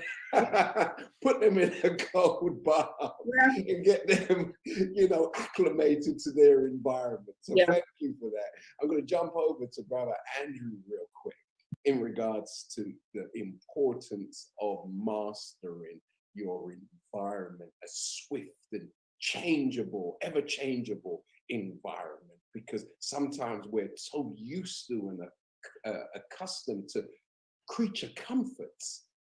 Why is it so important just to be adaptable when you are now saying, okay, I'm going to take responsibility for my future? If you're making that declaration, I'm going to take responsibility for mine and my children's future and destiny. How amenable do you need to be willing to adapt to ever-changing conditions that may visit you at any given time? Profound question, Brother Minister. I mean, one of the things I think we all have to accept as both students and teachers is that there's a limit. And I heard some of the contributors talking to that, to what we know. And we must always be in the business of learning.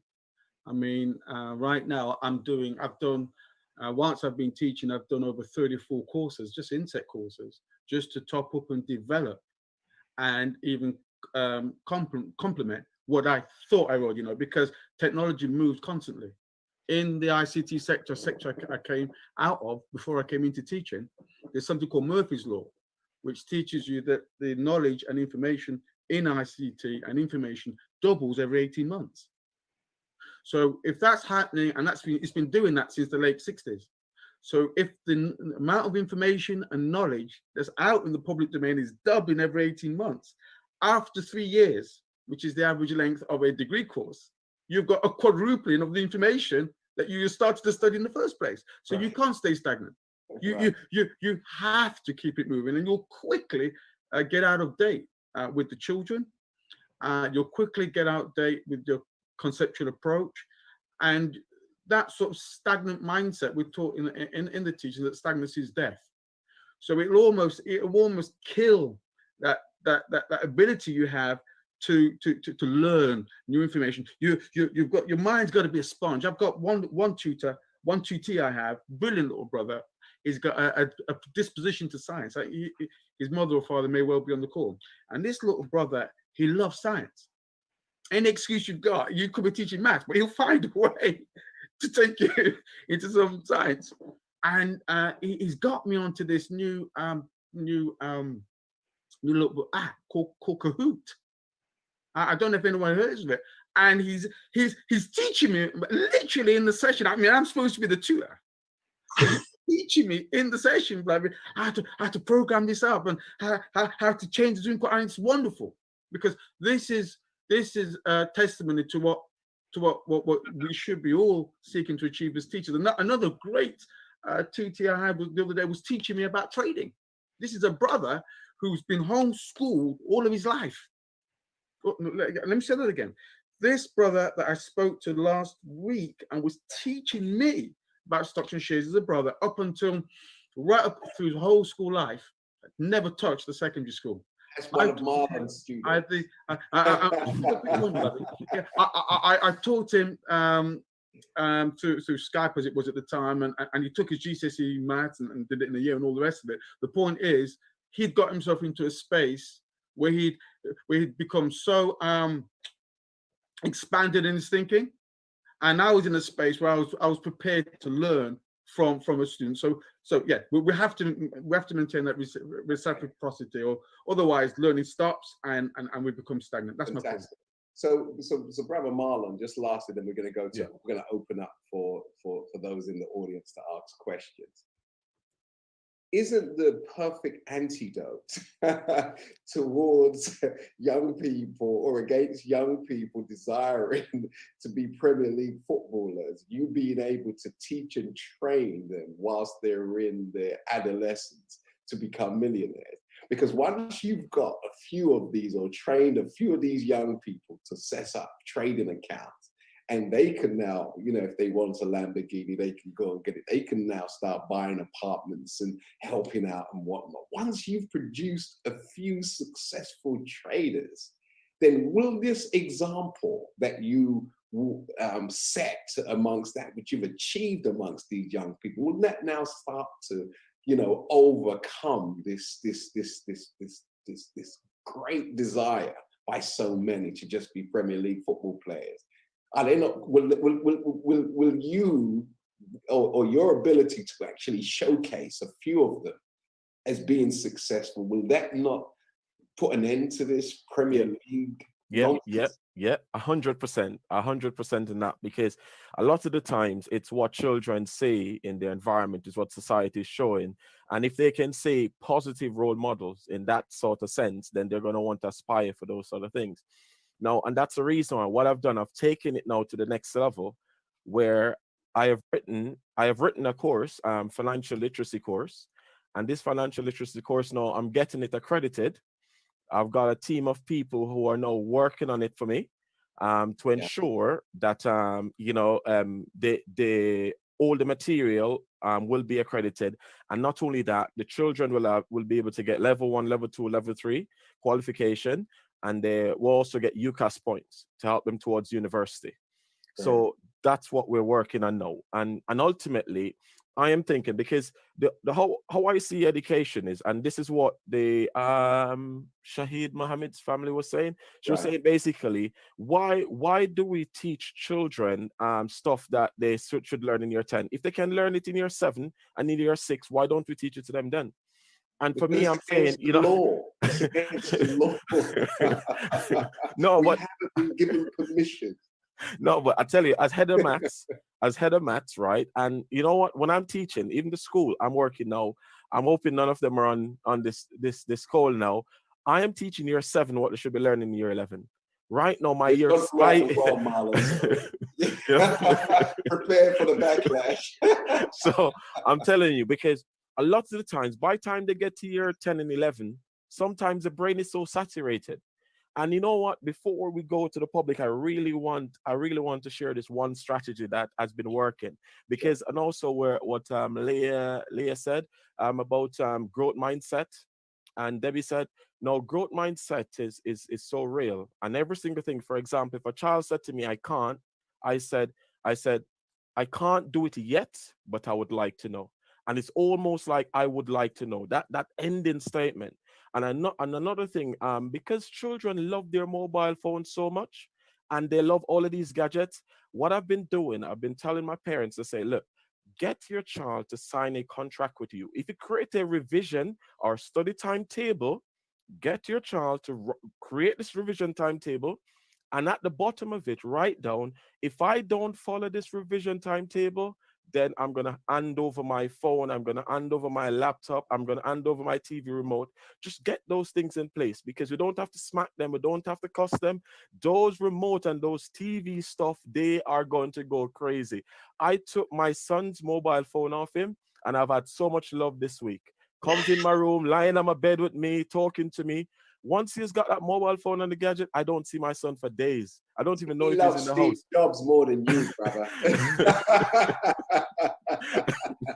So, but I definitely want you to try that. I'm telling you, just get them to sign, because, and let me tell you another thing, because homeschooling is so challenging in terms of you're with them all the time. Create that actually structure for the day and stick with it, because if you don't stick with it, it's not going to work. Marlon, what I'm loving about what you're saying and the beauty of home schooling for me, because if I had young children now, I would be in my element because of what I know now. For me, this is the perfect time to be having babies because of what I know. I'm no, real talk. So when you're and I'm not putting a invitation out, I'm just saying that, I want one now. I'm saying that the more you know and the more stable you are and the more you have achieved as an adult, then you can pour, the totality of yourself into your children. And I think, for far too long, we've been ripping and running, as parents, and our children have become accessories. Somebody we've just got to bring along with us, but doesn't really, have much of a function. And I look at young people and I look and admire sometimes, how many of these young people, they've got the latest trainers. I'm like, what are you doing at free with Air Jordans? Like, how do you get Jordans at free? Color-coded this, color-coded that. Where now, again, going back to what you were saying, when we look at science and when we look at technology, and we look at preparing these young people, is it now time for us, last point, just randomly, where all of us are concerned, is it time now for us as men, to be more of maintainers, where we can go out and earn enough money for the women in our lives to actually be given the freedom to be able to teach and train their children? Because many women, when their children are born, they're given maternity leave, and the maternity leave comes to an end within 3-4 months after giving birth. Okay, so the woman has to give up the nurturing of her child, the teaching and the training and the molding in those formative months, okay, to go back to work and hand the children over to a complete stranger. And that must be obviously first and foremost stressful for a mother to have to leave her newly born child, to have to go back to work in order to help to pay the bills. Where if we step up as brothers and are able to come together in unity and earn more money, then it will free the women up to be able to be the mother of civilization, which they are, right? So be that as it may, what's your thoughts about this, Sister Shahida? Yes, sir, Brother Minister. That is so key, so essential, because family has to be the cornerstone of nation building. And that's where the educational system comes from, is home. So the ideal situation, and we know that is not in every case, is to have mother and father, and not only mother and father, but we have to have extended family now. So you have grandmother, grandfather, the wisdom that they bring, instead of sticking our parents and our grandparents in the old folks' homes. No, now they're home with the grandchildren, and they're teaching them that wisdom and that knowledge, and that connection is being made. So if mother does have to go back to work, grandmother steps in, grandfather steps in, auntie steps in. In the islands, any of you from the islands, you already know, we've had aunts and uncles, cousins, or that we thought were related to us by blood, but they were just, mama, daddy's friends, right? So everyone become auntie, uncle, right? That's the reality of coming together as a unit. We have become so individualistic and selfish that now you have this one lives here, this one lives there. What's wrong with us coming together like the Asians do, the Hispanics do, the Jews do, the Indians do? What's wrong with us being in one household? Yes, it may be uncomfortable, but look at the value now that you are placing on that child because they have a protective unit around them. So it's having, if mother and father cannot be there, it's that extended family that should be around and protecting those children, having them in that nucleus. That's very, very key to have that as a minister. Yes, Matt. And so I'm going to go to Brother Trevor Hakeem now to go to the audience, Sister Sylvina. But I want to close on this point and with what you were saying, because it then denotes, in order for us to drink from that well of experience, the richness of our ancestry, we're going to have to resolve our issues with mama, issues with papa, issues with cousin, issues with nephew, because there's a lot of misunderstanding, and there is a lot of disagreement within our bloodline. So therefore, unless this is fixed, all of that rich wisdom will not flow down, and neither will it flow back up until we go back to things like family reunions. Because until, it's like when I was coming up, you know, Saturday was everybody go to mama's house. Like everybody was there. Prior to COVID-19, everybody would be around parents' house, my mother, my father's home on Saturday. And sometimes there would be 20 odd persons in this house every Saturday. And mama would always cook a big pot or whatever the case may be. And that was mama. So mama knew all of her grandchildren and all of her great-grandchildren, all of her great-great-grandchildren. She knew them all. But what is happening today is a massive breakdown, which is causing so much stress on the individual because the natural support is no longer in place because there is a difference, there's an argument, there is some kind of problem. So we're going to have to learn how to put our pride aside in order for us to really just reconcile and atone for these outstanding issues so that we may add value, if you will, better word, add value to our family line. Okay, so with that said, thank you, panelists, and we're now going to go to the audience. So, brother Hakeem. Thank you, sir. To the watching and listening audience, if you want to engage with the panelists, if you just raise a virtual hand, if you go to your control panel, raise a virtual hand, we'll be able to go to you. But first, I'm going to go to Brother Ras, who's been waiting very patiently. Brother Ras is based in Jamaica, who's of the Orthodox Ethiopian Church and the Ethiopian World Federation. I'm going to come over to you, sir. Brother Ras hosting, the floor is yours. You're muted, sir. You're Give me muted. 1 second. I'll unmute you, sir. Give me 1 minute. Okay, Brother Ras, the floor is yours. He's still muted. You can unmute yourself now, brother. Blessings. Can you hear me? Yes, we can now. Well, first and foremost, before going ahead, I would like to say in the presence of the Most High, the Supreme Creator, the great art of divinity, blessing and love to our people right across the world. Blessing to you, Brother Abdul. Blessing to you, Brother Akim. And blessing to the family that is gathered with us. We have listened. As you know, my brothers, we are in full joy of what's happening. It's not bittersweet for us. We are the educators of humanity. Without we, there would not be no civilization of any nation.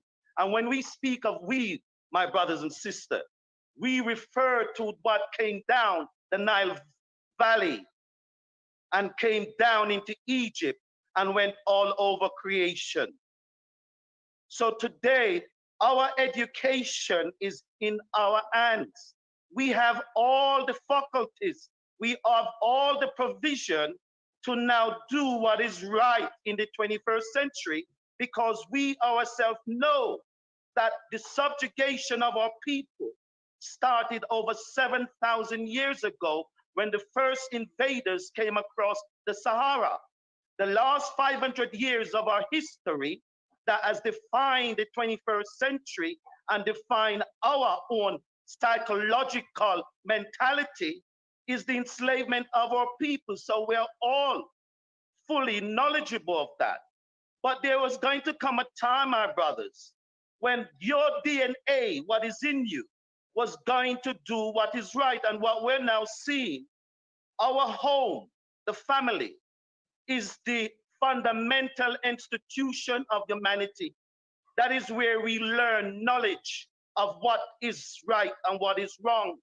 Education are created by institution in order to subjugate, brainwash, whitewash to their system. So you see, it is important that we now return to our own self-education, and we see that there is enough technology for us to do that. What we want to see, our academias, let us create a platform so it exists that covers our kindergarten children, that covers our primary school children, that covers our high school children, because as what we say, there is so much thing that you can all do, but let us make sure that platform is there first and foremost. Right in Jamaica right now, my brothers, and in the Caribbean, when you ask a young child what he wants to be, he doesn't tell you, I want to be a footballer or a basketball star, because we in the majority where we're at, because we have seen our history and our academia university professors are now redefining our curriculum, the majority of our young children wants to be lawyers, scientists, all the other faculties that is needed. Is only in America and Europe you will find our young men wants to be footballers, basketball star, because these are the only institutions that enrich them immediately before they come out of their 20. So my brothers, within the Caribbean, our young children don't think like that. We have great scientists, great physicists, you name them, all naturally coming out of the African family. And it's only for us now to create the platform that is there, so those who can access it, they will start to accessing it and create the momentum. But we ourselves must create that platform so that it does exist. And we can do it, my brothers and sisters. Let's give our brother a big round of applause. Thank you for joining us this morning, Ras Hosing. Much appreciated. You know how much we love you. You know how much. Thank you very much, Dr. Abdul. Thank you, sir. Yes, So sir. I wanted to just dovetail on top of what brother has said to us this morning, because we must, during this period, also realize that we have a home in the Caribbean also to go to. And we have a home in Africa that we also have a home to go to. We can't just limit ourselves to this little island that is the main reason for the sufferation that we have endured as a people. So we're gonna have to become much more global in our thinking. And both of you, my sisters, you mentioned how much you don't like the cold. Well, Ras Hosing, the sun is shining through his window. And remember, the Most Honorable Elijah Muhammad said Jamaica and Mexico, but more so Jamaica, because the heat is more conducive. Jamaica enjoys the highest level of vitamin D coming from the sun than any other country in the world. Okay, so our brothers and sisters in Jamaica are loading up, you know, or are loaded with vitamin D that gives them what they need to fight off any virus being sent from the West, or even that is a plague from heaven. Okay, so with that said, thank you, dear brother. And Brother Trevor Hakeem, the next question. Yes, sir. Thank you. Nana, you can now unmute and engage with the panelists. Yeah, greetings, everyone. My name is Nana Haja Salifudegati. I'm originally from Ghana. I just wanted to know, I'm a single parent with 4 children, and my youngest is now 14. I've been single parent since he was 1. And I'm an agriculturist by profession, and I have a charity that works on 3 continents. So basically Africa, the UK, and Asia. Asia, I work with the CD communities, that's the African communities in India. And what it is that I'm having is that I want to basically move my children to homeschooling, so that will be able to enable me to be able to travel with them at the same time, for them to participate in most of the things that I'm doing, and they can see and they can learn, because I'm just the only person here that they have. They don't have any other family members or anything here. So it's very difficult to decide what to do. So when I got this from a sister called Sister Nana Santi, who sent me this webinar, this Zoom meeting, I decided to join to basically get more knowledge on how to basically go around this. So if I can get support with that, I'll be very grateful. Fantastic. Thank you. So panelists, is there any of you who would like to respond to Sister's request? I don't mind responding. Greetings, Nana, and thank you. I think you're a phenomenal, inspirational woman doing what you're doing in terms of your agricultural business. And I think that would be an awesome and super way for your children to learn on hand, like at the moment, and watching you do what you're doing. I definitely would advise, if you're really thinking about home education, do a lot more research into it in terms of the legislations and what you're able to do with your time. But I definitely would advise seeking to deregister your children and take them with you and go to Ghana and do your thing. Home education on that basis is definitely worth looking into. But if you need any other support or advice and stuff like that, there are plenty of WhatsApp groups and social media groups for home ed. And also you can join us on our Zoom home ed chats, and we can have a deeper conversation about it too. I hope that helps. Fantastic. Nana, where are you actually based right now? I'm based in Northampton. Oh, so you're in England. Okay. Yes. Okay. Thank you. Thank you very much, Sister Debbie. Thank you. You're welcome. Minister Shahid? You're on mute, dear brother. All right. I think Sister Leah had her hand up first, so I'm going to defer to the Queen. Okay. Sister Leah? Just very briefly, firstly, well done, Nana, for establishing your business. Congratulations, and on having 4 children. So there is actually there's a whole wave of homeschoolers who refer to themselves as world schoolers. So they actually have decided that what they want, the way that they want to provide education for their children is by traveling the world with their children, so that their children can learn from different cultures, being in different environments.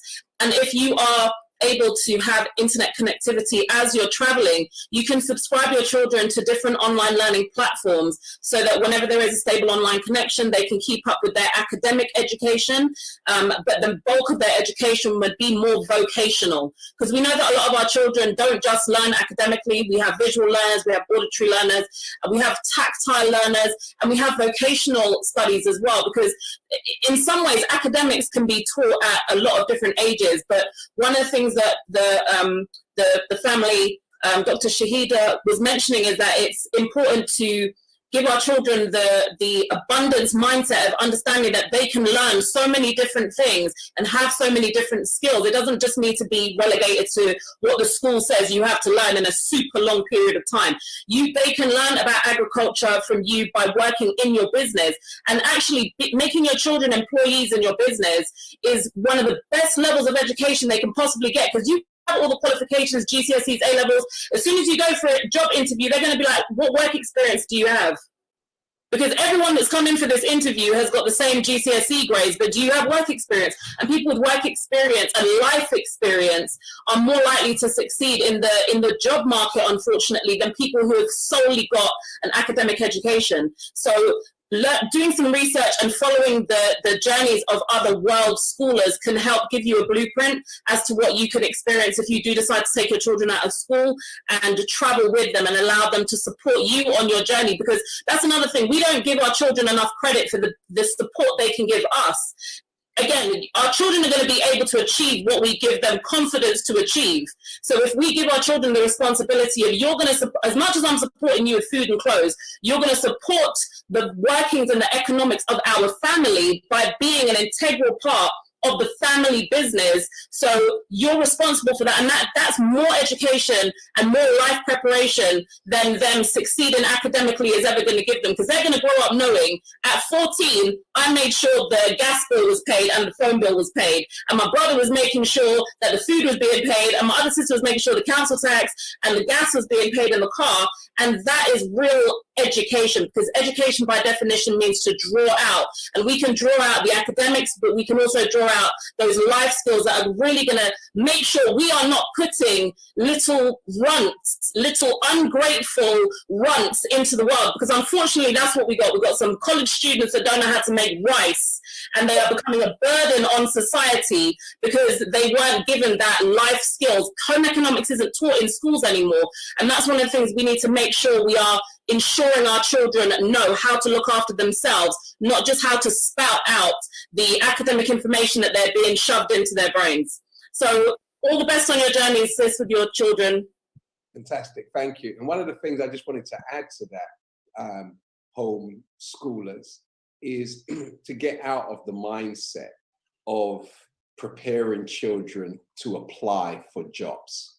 Like, that whole language of applying for a job should be eradicated if you're homeschooling. You have to have a component where you teach them to start a business. You have to have business studies as a part of your curriculum from their babies. Because remember, the wealthy and the affluent, they do not apply for jobs. You know, they insert their children into environments where they want them to be under the guise of internship. Okay, because once they're in the bank, once they're in the law firm, once they're in NASA as an intern, they stay there. Okay, they're always offered a permanent position. So we have to stop this, you know, moving away from the system and then only going to go and beg somebody at the end of it, you know, for employment and to put money in our pocket. Because if we can teach our children everything but can't teach them how to put money in their pocket, then we failed them. In truth, we failed them, because all the knowledge has got to be, it's got to lead to the child being able to look after themselves, okay? And exist in a world where wherever they are on the planet, they can put their hands or their mind to good use and eke out a lifestyle that's consummate with the type of person they want to be. So thank you, everybody. I'm gonna go to Brother Shahid, Minister Shahid, real quick.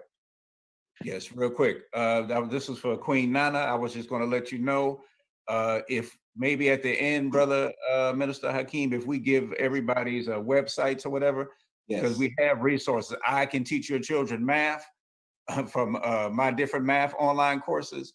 You have Brother Marlon with the trade and the business and so forth. And so my wife, if the children are little, she's transforming little children into little gods. So we'll give you our information, everybody that has different resources. So there's no need to run around looking. Most of what you need is right here on this Zoom. So if maybe at the end we can give everybody's. Absolutely, fantastic. So Sister Sylvina, if you can prepare that information for our guests and our audience. So by the time we conclude all of those, that information can be put up. So Brother Hakeem. Thank you, Professor Shahid, because you've actually done a preemptive strike, because that was going to be one of the text questions I actually received was regarding the advice and how to go about accessing resources and networking with other homeschoolers. So thank you for that, brother, because that was actually one of the texts that came through. Also, for those that are having difficulty finding your virtual hand, if you go to your control panel, depending on your device, it would either say menu or more. If you click there, then there will be a drop-down menu of functions. if you click raise hand, then a virtual hand will come up. I'll be able to recognize you and I'll be able to unmute you. Then you'll be able to engage with the panelists. So I'm now going over to Galaxy. If you can please unmute yourself and introduce yourself to the panelists, and you can ask your question. Hi, thank you for this forum. It's amazing. My name is Natisha. I am a home educator myself. I've been home educating, thankfully, way before COVID. So it wasn't much difference to us really at all, because I've been a stay-at-home mom from home and home educating. I'm a mom of 4. This one here being my youngest, the little baby, Christiana. She's 2 months old. My oldest is 14. He will be 15 this year. Right. Now, I'm just going back to what one of the brothers said about teaching ourselves to teach our children. Oh, hello, excuse me, please, 1 second. I need quiet. Can you keep quiet or come out? Either one, you choose. I grew up not with my mom or my dad, but I was raised up with my grandaunt. My dad saw my potential at a very young age when it came to my intelligence, and my mom couldn't provide what I needed. So I was placed in the care of my grandmother's sister, who was an English, math, and literacy teacher. Now, English was my thing, reading, writing, I'm very, very good in that. But mathematics, I hated it. I passed mathematics by the skin of my teeth, really. So when my son, we came from the Caribbean, we came from Dominica into this country. And it was really surprising to me when I came here, how way more advanced our curriculum was back home than here. I was kind of taken aback, like, wow, they're a bit slow, in my opinion. And it was a bit frustrating to my son to kind of do everything over again, because they refused to put him up a few classes because of his age and whatever. So he said he don't want to be in school anymore, and he wasn't loving it, and he wasn't really liking what's the word am I looking for? He experienced a bit of bullying because of his accent, and it wasn't really the best. So when he asked to come out, I looked for other options, and then I got involved with the homeschool community. And one of his teachers, his last teacher, she was a Jamaican lady, really nice. So I said to him, just stay in that class for 1 year, and let me get my head around the home educating and see where I'm at with it.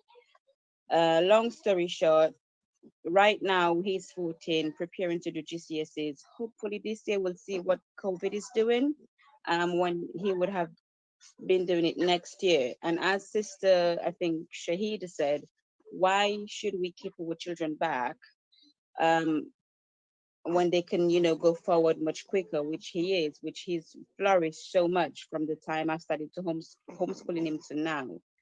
I just wanted to share like what I'm doing as well. I'm not on any website or social media or anything yet. I help parents, basically. Even in this COVID thing, I had some friends who have children who were looking to me for organization tips and how I do it with multiple children, and organizing and planning so that their days or weeks would be fruitful. So what I want, if I don't know if anybody would need, help. That would be good, sister. If you could put your details in the chat, and then just obviously put put your details in the chat, and everybody on this line will be able to access it. Okay, and we will repost it out to everybody also. All right. Also want to ask Sister, is it Debbie from Black British Parents? How do I link into the home ed Zoom, the monthly home ed Zoom that they have going on? because I didn't know about that one. All Sister right. Debbie? Yes, you can just go to our website at blackbritishparent.co.uk. Can you also put that in the group? Debbie? I have done, thank you, yeah. Okay, And there's an events tab, and there's a few events that are coming up, but if you look for the home education one, there's a link so you can register to. Sister Debbie, I too am training at the minute to become a doula. Congratulations. Yeah. Good luck. Congratulations. Thank you very much for your question and also your statement, sister. We appreciate it very much. I'm sure that will engender a lot of confidence in some of us who, you know, are a bit tentative to take the leap. So thank you for sharing with us your experience. Brother Trevor King? Thank you. There's a lot of hands up. So why don't we try and get to some of these hands on the top line? I've got I'm going straight to them. What I was going to say is that because we are running out of time, if you can please just make your questions or points just very succinct. If you can just get straight to the point, because we are running out of time, and I know there are others that want to engage with the panelists. Absolutely. Jackie, you're now unmuted. You can engage with the panel. Jackie, you can unmute. Yeah, I think I, can you hear me? We can hear you. Please proceed. Oh, okay, cool. Thanks for taking my question. My big question, I've been homemaking for 2 years, and I've got a sister on board with me, and we're working with a local youth project who are actually going to give us space to use to bring small groups of children into to do alternative learning rather than mainstream. But my biggest question is, and this is, I think it's like a huge question, which I'm not sure if it can be answered on here, but we'll give it a go.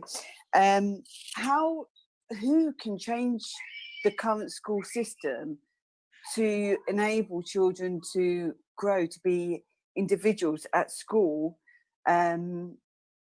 where we can't? So what I'm looking to open right now is a space where children can be individuals, children can be given their own identity while they're learning, where at school we know they all come under the one umbrella. Who is in the position to be able to maybe try and implement this in the mainstream? Is that a question to be had here? Well, we're going to give it a quick go. Sister Leah? Okay, so very quickly, the answer I would say to that is that it wasn't designed for that. The school wasn't designed for what you're asking for. It's designed to make money. It's designed to put children somewhere to learn to get a job. So what you're talking about is the new paradigm shift, and that's what the whole discussion is about. What it would take to change the system would be to change the purpose of schooling, and they're not going to do that. So we have to create the alternatives. It's like getting a brick Motorola from 10 years ago and saying, how can we make this compliant with 5G? You just have to scrap the whole thing and start again. Yeah. Very good answer. And also, there was one point you missed, Leah, that the schooling system is also constructed to send our children from the schools right to the prison system. Yeah. And, you know, all of these institutions that are designed to destroy their minds.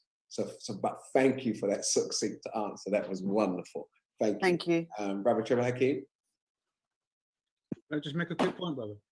Go ahead, brother. It's a really quick point. Succinct, please, because time. It's just in the spirit. Simple point. Education is necessary, but school is not compulsory, and it's just to understand that there is so much more we can do with home education, and we can break through the barriers of, you know, taking our key stage 2, year 6, key stage 4, year 11. All of that can go, and we really can. And do this if we understand that with the extra options, if you like, and choices of homeschooling, is going to come with more responsibility. So if we want our child, and I've got a son who's took his GCSE maths in year 6, because we just didn't believe in the nonsense that he had to wait till year 11. If you're going to do that, you then have to be prepared with due diligence to actually, you know, get him going to the right places, going to the right curriculum, and even think about how you're going to develop that yourself and work with like minds who can help you in that process. So that's what I wanted to speak into. Thank you. And I can't stress enough how much, or the importance of courage.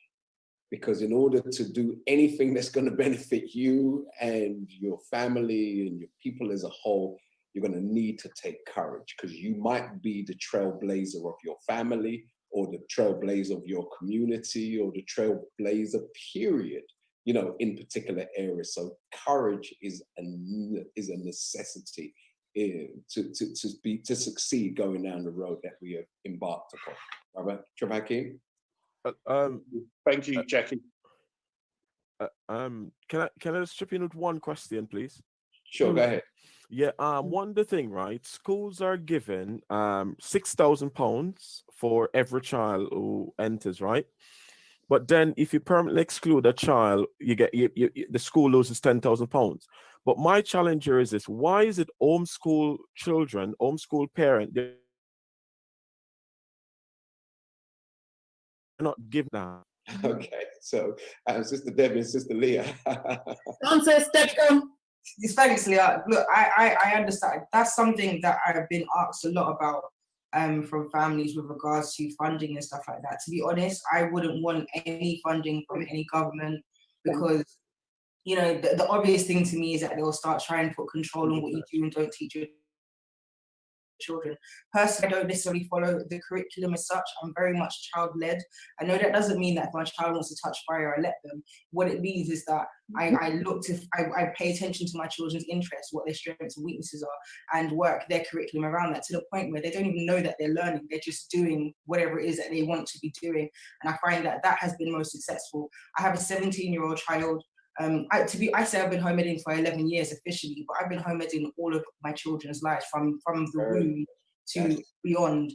My 17-year-old, she's done her GCSEs. I'm not too keen on the whole British establishment qualification and stuff like that, but I understand why people are really into it, and it makes sense, obviously, depending on the career that a child is or parent, you know, family are looking to have for their children. But my daughter, she wanted to do GCSEs, so I let her. And she done GCSEs at 14 and 15 and passed her English, maths and science early. She's now a certified chef, and she actually teaches children to cook online, and has been doing that through this pandemic period. She's also won an award for business and entrepreneurship at 9, and none of that had to do with any, sorry, at 11, but she started her business when she was about 7, 8 years old. So, and Leah Salmon, she's seen my daughter grow up in the community as well, doing her thing at community. So here you are on a Sunday evening, you know, or Sunday afternoon, and no longer have to cook Sunday dinner. Well, this is it. So, win-win. You know? So, I mean, I don't know. I think it's really important just to focus on what the children are about. And with regards to the funding in terms of government, I wouldn't touch it with a barge pole, to be honest. But I understand why people have a mentality where there's this idea that home education is expensive, and it can be, but it doesn't have to be. You know, you got to be frugal where you're spending your money. There's so many opportunities. There's so many things, resources out there that are available that are actually for free. And talking with other families, getting in those communities where home ed families are, you'll soon quickly learn there's so much out there available. Thank you, Sister Debbie. And home education can't be more expensive than visiting your children in prison, right? Mm-hmm. So Sister Leah, please. So very quickly, you can't control what you don't fund. So Marlon, once they fund home education, they'll be able to have more of a say as to what they tell you to do. Because in the States, I'm sure Dr. Shahida and her husband know this, they tried to do that. The government have always, over the years, tried to say, okay, well, home educators will provide you with this space, we'll give you this funding, we'll give you these education. You can do what you want, but as soon as they you and you become reliant on a few minutes, I'll get this open here. Just try it out. These are your sheets. Let's just try it. Can you use your mic, please? Like, as soon as home educating parents began becoming reliant on getting their resources from the government then started putting in stipulations as to, well, we'll keep on giving it to you if you tell us what you're teaching your children at home, if you let us come in and evaluate your children's education. So the less they fund us, the fact that they don't fund us at all means that we are in complete control of the children's education. So basically what they should be doing with that money is they should be reinvesting it into community centres, into youth organisations. They should be funding you, Marlon. They should be funding the brother Andrew. They should be funding Debbie. That's where they should be redirecting the money into. Leah, hello, Leah. things for the children, not giving me money to teach my children about Kenny the Eighth and 1066. Because me want to teach my children about Malcolm X and Marcus Garvey and Nanny and the Maroons and Queen Nzinga, and they're not going to pay me to do that. They won't do it. That's let why. me just say, Leah, I need some of that funding too. And remember, whenever you teach your children about Malcolm X, also teach them about his teacher, the Most Honorable Elijah Muhammad, and the man who is taking whatever message Malcolm taught or what he espoused. The man who's taking it to the next level is the Honorable Minister Louis Farrakhan. I say this to all of you on this line. Always teach the lineage of the Nation of Islam, and don't just pluck out Malcolm, because there would be no X at the end of Malcolm if it wasn't for the institution called the Nation of Islam. Okay, so thank you. And that institution is still making more X's. Okay, so with that said, thank you all. I'm going to go to, if you don't mind, Brother Trevor Hackey, I'm going to go to Javon real quickly, and then just closing statements from the panelists, because time has just been eroded in a beautiful way. Brother Javon, Akel. Yes, thank you. This question is relevant, but not so relevant, but I agree with what you were saying with the parents taking time out to study, again, re-educate themselves. The reason why, as a young man, I was always on the video game, and some of us see our young people today always on social media, always on video games, and I was always told to get off. But today, these young brothers and sisters are making millions and billions playing games because they set it up as an LLC and a corporation. So if we, as parents, could find a way to educate ourselves to help our young brothers and sisters turn what they already know and what they already do into a corporation, I think that would help more with these young brothers and sisters to realize the power that they already have. So, very good.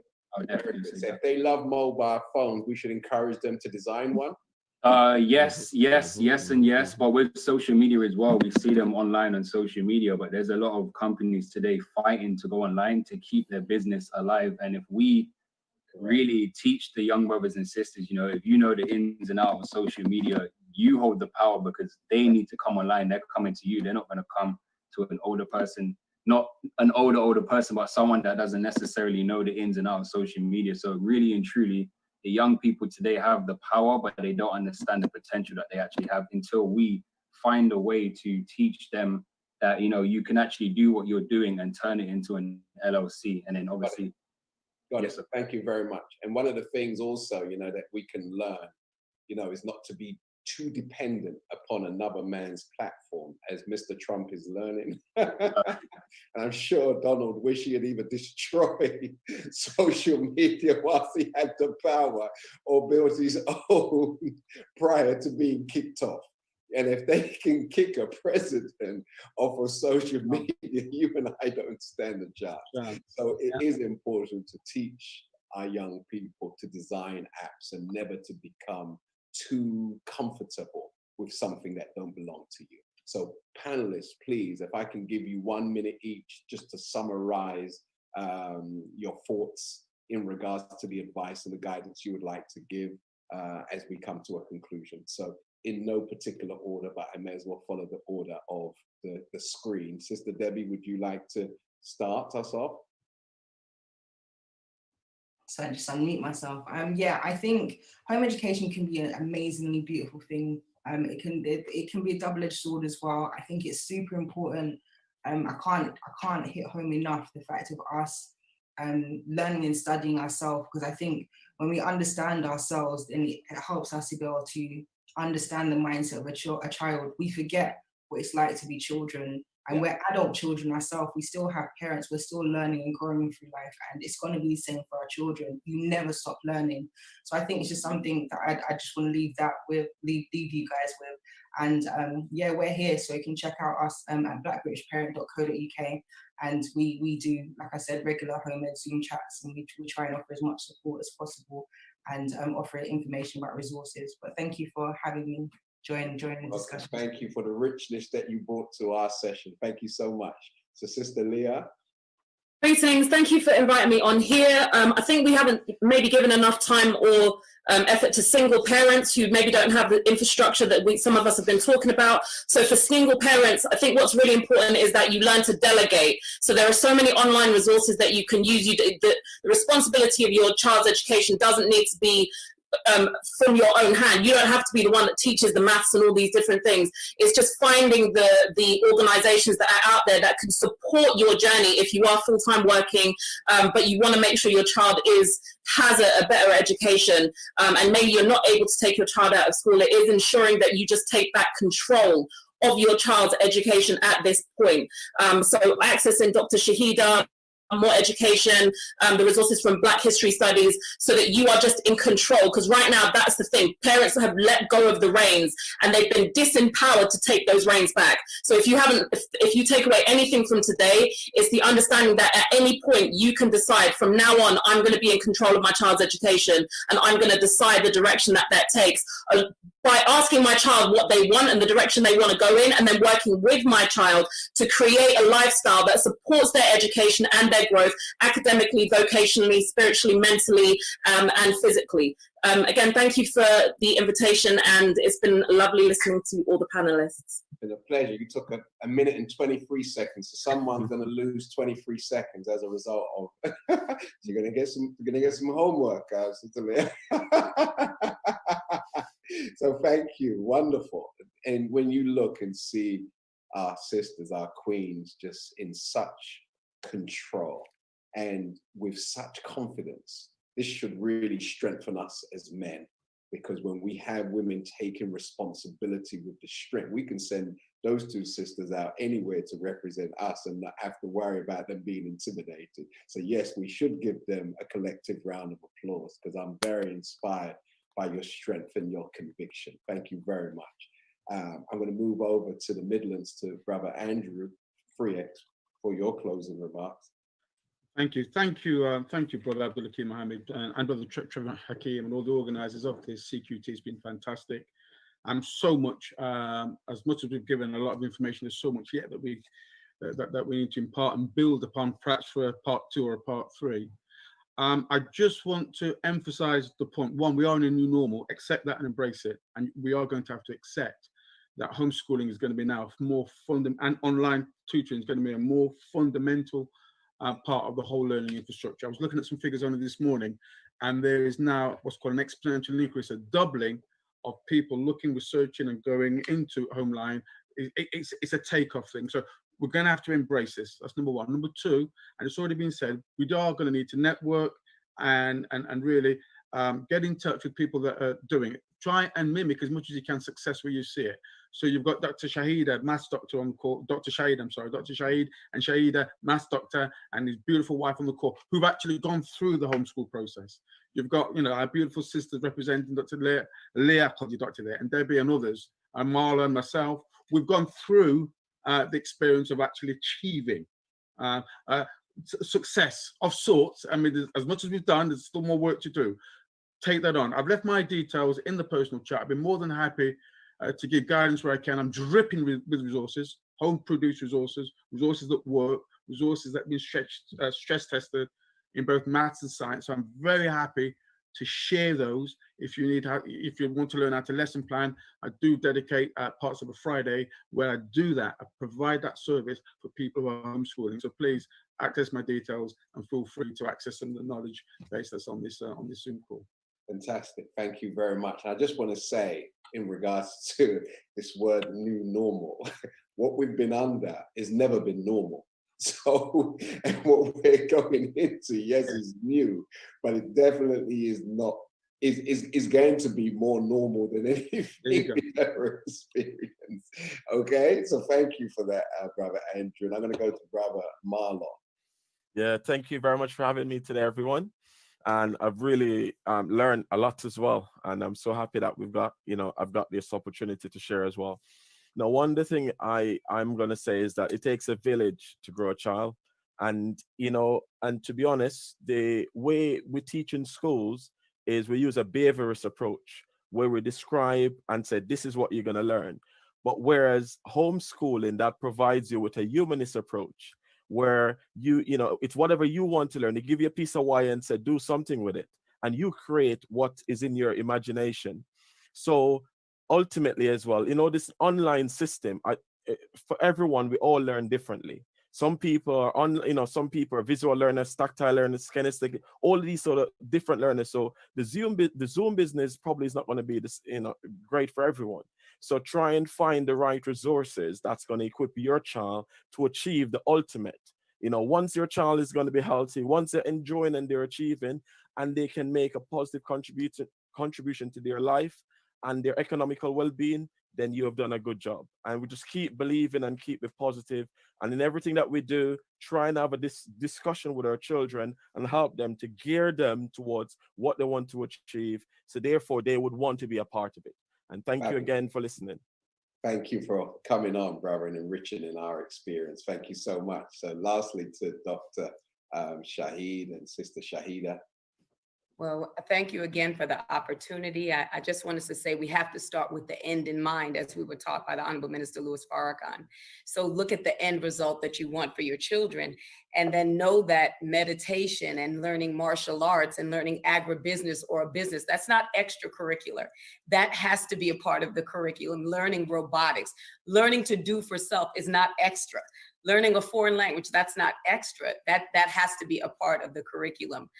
So we have to develop the whole child when we do this, a holistic approach. So that world travel is so key, traveling the world, that is an education within itself. But I pray, Brother Minister, that this is not going to be our only opportunity to meet, because this has been so inspiring and powerful. And if I don't get my mother's question on, she'll go and knock me upside my head now. So let me say it. But my mama, she texted me, my parents text me, they're on, all praises due to Allah. I thank Allah for my parents. But the question was, and I hope we can in another forum talk about, when you achieve all the education, what are the plans when all the resources are in the hands of the white man, when Africa has the resources needed to be developed? So that was a question that my parents posed. And so we gotta get back to the motherland. What we're gonna do, we're gonna have to have a part 2, Brother Trevor Hakeem, next week, Sunday. We're compelled, particularly by that question that your parents asked, because that's like a nuclear explosion, right? So we'll unpack that next week, and also we'll ensure that we have some African educators or somebody based in Africa on the panel next week. So fantastic. So please proceed. Absolutely. Thank you. Thank you, Dr. Shahid. Real quick, I don't want to belabor too many points. I just want to offer maybe a solution. I'm thinking about Amazon and how they have a wide range of products for sale. Why can't we do the same thing for educational resources, where everybody has their class that they have to offer on a big website? And then like when Sister Nana needed help, she can go right to the website, look up math, look up cultural connection, look up home ec, whatever. And then it's a whole shopping mall of educational resources. So whoever has the tech savvy to do that, I would suggest that we, maybe Brother Minister Hakeem, look into that. And we just have a whole worldwide website where people can go for educational resources and classes. Well, you've just given the community question time their mission. So what we're going to do, we're going to start working in order to have a page on our site just for what you mentioned, where people can access all of the information of all of those who have been on our site who we can verify. I mean, one of our shows who we can verify, and plus those who they also reference. So thank you, Brother Minister Shahid, Sister Shahida, and thank you to all of our panelists, and thank you to my co-host, Brother Trevor Hakeem. Thank you all. I just want to leave you with this, because next week, and I'm sorry if I couldn't take any of your questions, many of you still got your hands up, but I've got to cut it because we're 10 minutes over our time. I would love to just continue on for the rest of the day, for the rest of the week, for the rest of the month, and also for the rest of the year, right? It's going to take that. But one thing I would leave with you, just as a closing remark for you to think about, for the next week until we rendezvous again next week, same place, same time, midday, is what Minister Shahid just mentioned about having some kind of supermarket, if you will, where all of our information can be accessed. Know for a surety that homeschooling, be up to a certain point, it really is a process that we are engaging in because we do not have any trust and confidence in the educational system. But it also equally is a challenge for us to move from just home educating to those of us who have the same idea to come together and actually start to form schools, you know, institutions that is conducive to the way how a school should be constructed and executed. Okay, so always have in mind that this is not necessarily the model that we're going to stay in for the rest of our time as a people. It really is an emergency setting, if you will, because we can't trust our children with monsters. But we should still have the thought in mind, just as we're in a time where we've entered into recession, we've entered into an economic downturn, and there will be many buildings that are going to be made available after, you know, we pass through this period. So we should also be keeping our eyes and our minds open and pooling our resources so that 10, 15, 20 homeschoolers can come together and move their home operation into one of these beautiful palatial buildings that are up for sale, up for rent, that nobody wants, okay? So keep leveraging up and keep thinking and keep knowing and keep understanding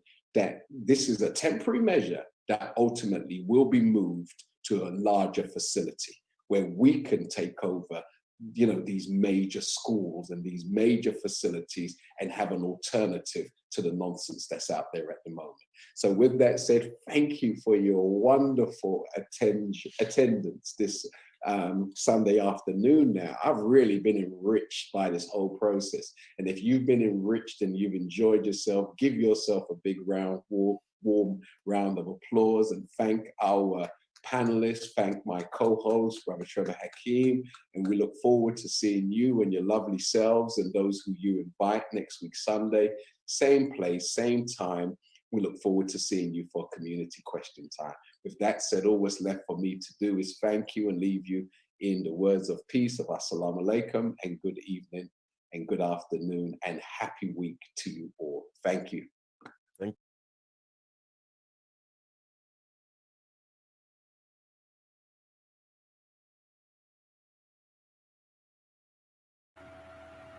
Yeah, boy. Family.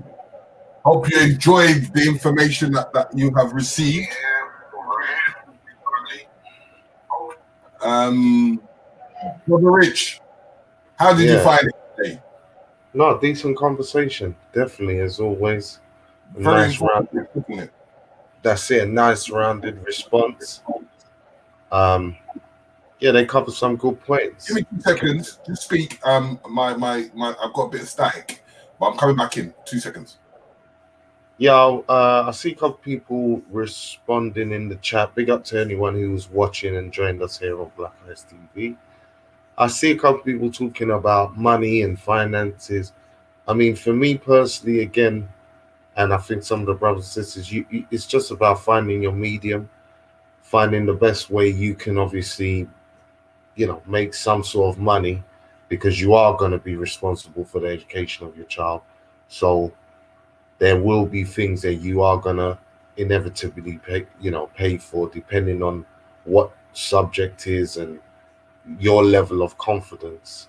And again, that's super important. You got to be honest with yourself as a parent as to your strengths and weaknesses, so you kind of feel you know what you're doing and you know what you're confident in overseeing and what you definitely will need support over.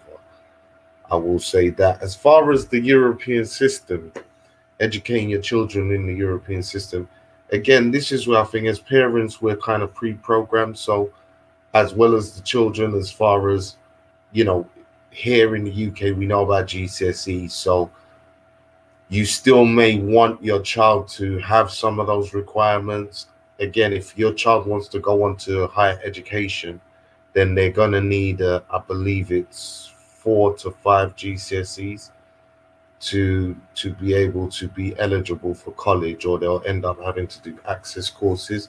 So it's these kinds of things you got to kind of think about, as far as, you know, your child's age, what they're doing. Again, me personally, there's the English and maths at this point I'm choosing to do still at a GCSE level. Other subjects and other things that I'm doing with him, I'm constructing with other material and with other organizations. But again, it's what you're comfortable with and what you want for the future tense for your children, as far as options. But again, I think once we really take to the homeschooling situation, I I think we'll start to see that a lot of the times, most of the qualifications or subjects that you can be qualified in, as far as GCSE level especially, they're not really helping you in any particular way, and they're things you can learn without having the focus of, you know, a particular way or method of teaching it. But as I said, for me personally, at this point, I've chosen to keep my son learning at GCSE level in his English and maths, and keep that at a certain level. And then everything else, I'm kind of freestyling and working out and finding my way. So I hope that's helpful for anyone. Is there standard training parents can obtain? Uh, you know, like Cheryl Phoenix and different people. You know, there's organizations, there's groups, there's, you know, chat groups that you can go into to speak to other parents, to speak to facilitators. That's probably going to be the best way to get your confidence up, because obviously you're talking to real-time people that are doing it, first timers, veterans, and they're all offering their experiences and suggestions and stuff. So I would say that's your number one thing. I don't know of any particular training center, you know, for parents alone. And again, this is where I say, as a parent, you have to kind of self-analyze and work out what you're capable of kind of overseeing and what you're not. And, you know, again, when you're teaching your kids and you're trying to do it in the school type way, meaning under the GCSE laws or whatever, it can become more difficult because there's methods and ways, obviously, the current teachers are supposed to be teaching your children. So, you know, unless you're up to date with those methods and different things, then certain times you're going to have to freestyle and make up or come with a different method of how you're going to teach the child. But again, it's having the confidence that you're doing the right thing, and, you know, you're empowered enough to do it in a way that's comfortable for you and your child, and at the pace that your child is happy with as well. So I'll say that. So let me add towards that. There is organisations, as you got the Cheryl Black Child Agenda. You've got Lee Simmons that does homeschooling. You've got the Black Child, what do they call it? Black British Parent.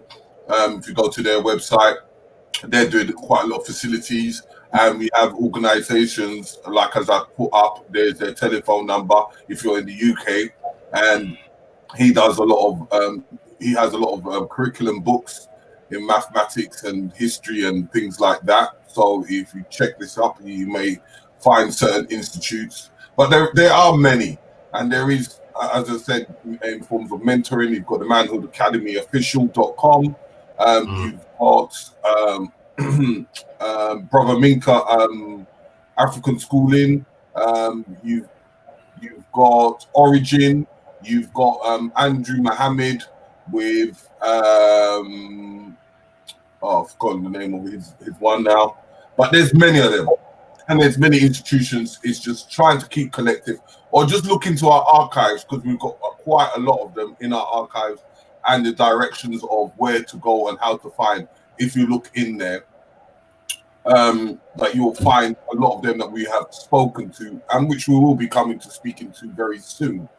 And it's insane that we're always looking for creatives for Black Eyes TV. If you feel that you could promote yourself, or you want to advertise yourself, or you want to come onto an interview, please do email us. And we have the Talking with the Creatives, which I will put back up again on the new channel. If you log on to the new channel, as you can see here, Black Eyes TV ×2, you can get a lot of information. But remember, Black Eyes TV ×2 is more on the entertainment side of things. So meaning that it's more on the promotional tip and giving you the information, talking about music, talking about art, creative sites, you name it. But it's more just on entertainment level, where this channel is more on the educational level, in the fact that you get the teachers and you get to see the teachers, and you can see through our archives of all the kind of things that we document and talk about Black history, as we have a thing called Black History Weekender that we have every August. And we did a big event on last year, August. And if you look in the back in the archives, you see all the individual historians that got involved. So there is a lot of education for our children out there. It's just getting hold of one of the organizations, and then the organizations will spread you across the others. So in saying that, what have we got ahead of time for Black Eyes TV before we close out?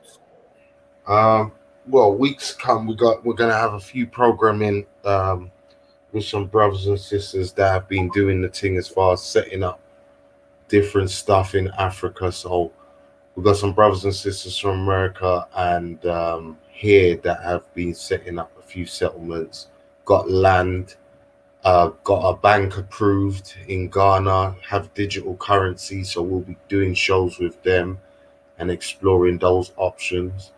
We'll be bringing back True Talk, which is open panel show where we'll be just setting out different subject matter. Anyone will be invited to come on. We should be bringing back some of our Kemetic teachers as well, retouching base with them on the astronomy level, numerology level, time and Kemetic science. So look out for that. And as Terry said, we'll definitely be bringing back some of our world-renowned scholars and historians to talk about the important information that still needs to be known and lived upon even now. So look out for that. As Terry said, go to Black Eyes TV X2. That's the other channel, and go and subscribe if you haven't done already. Please go and support that channel.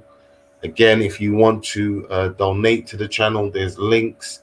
If you want to donate to the Rites of Passage venture, which is the GoFundMe that's scrolling at the bottom of the screen, please do so. And again, if there's any information you want about any of the organizations, feel free to email us or contact us via social media. So yeah, look out for us in the week ahead. In the description, you will see the email address, which will now give. So if you have any situations that you want to contact us or find out, or you want to display something that you are promoting, and like as we're doing for the NOI and doing question time, and you feel that you want to show yours to the mass, give us an email at blackicetv7@gmail.com. And in saying that, as we got the show on Friday, we've got the meeting the creatives. We have a special guest coming from the US of A in the entertainment world, who's going to be promoting and doing his stuff. And that's behind the music business. So in saying that, we just got thank you to I can't even read it. Can you read the bottom, the last message that we just got in? What? It says, thank you for the broadcast. A much needed conversation about homeschooling for Black children. No doubt we will be bringing more. There will be more parts. This is an ongoing conversation. So again, we will be bringing more. But again, go back into the archives, because you will find we have had many shows and discussions already talking to a lot of these people. So and there's a secret as well. There's a secret as well that there will be a part 2 next Sunday. So, all right. So there's going to be part 2 of it. So, so family, yeah, please subscribe, share, and like, and just get this this information out there as much as possible, as we are one big family, and you know, it's time for us to able to see and promote and advertise everything that we are trying to show for the general public. So, if there's any last words, Brother Rich. Just support the community movements, and remember, support Black Eyes TV, because this is by the people, for the people. Knowledge, information.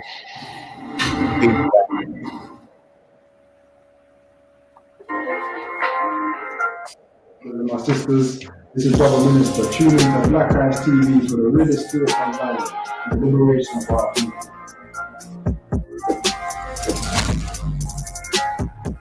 This is Black Eyes TV7.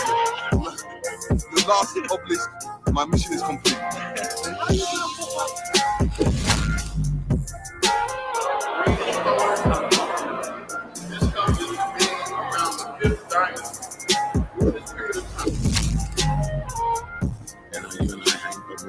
Yeah, yeah.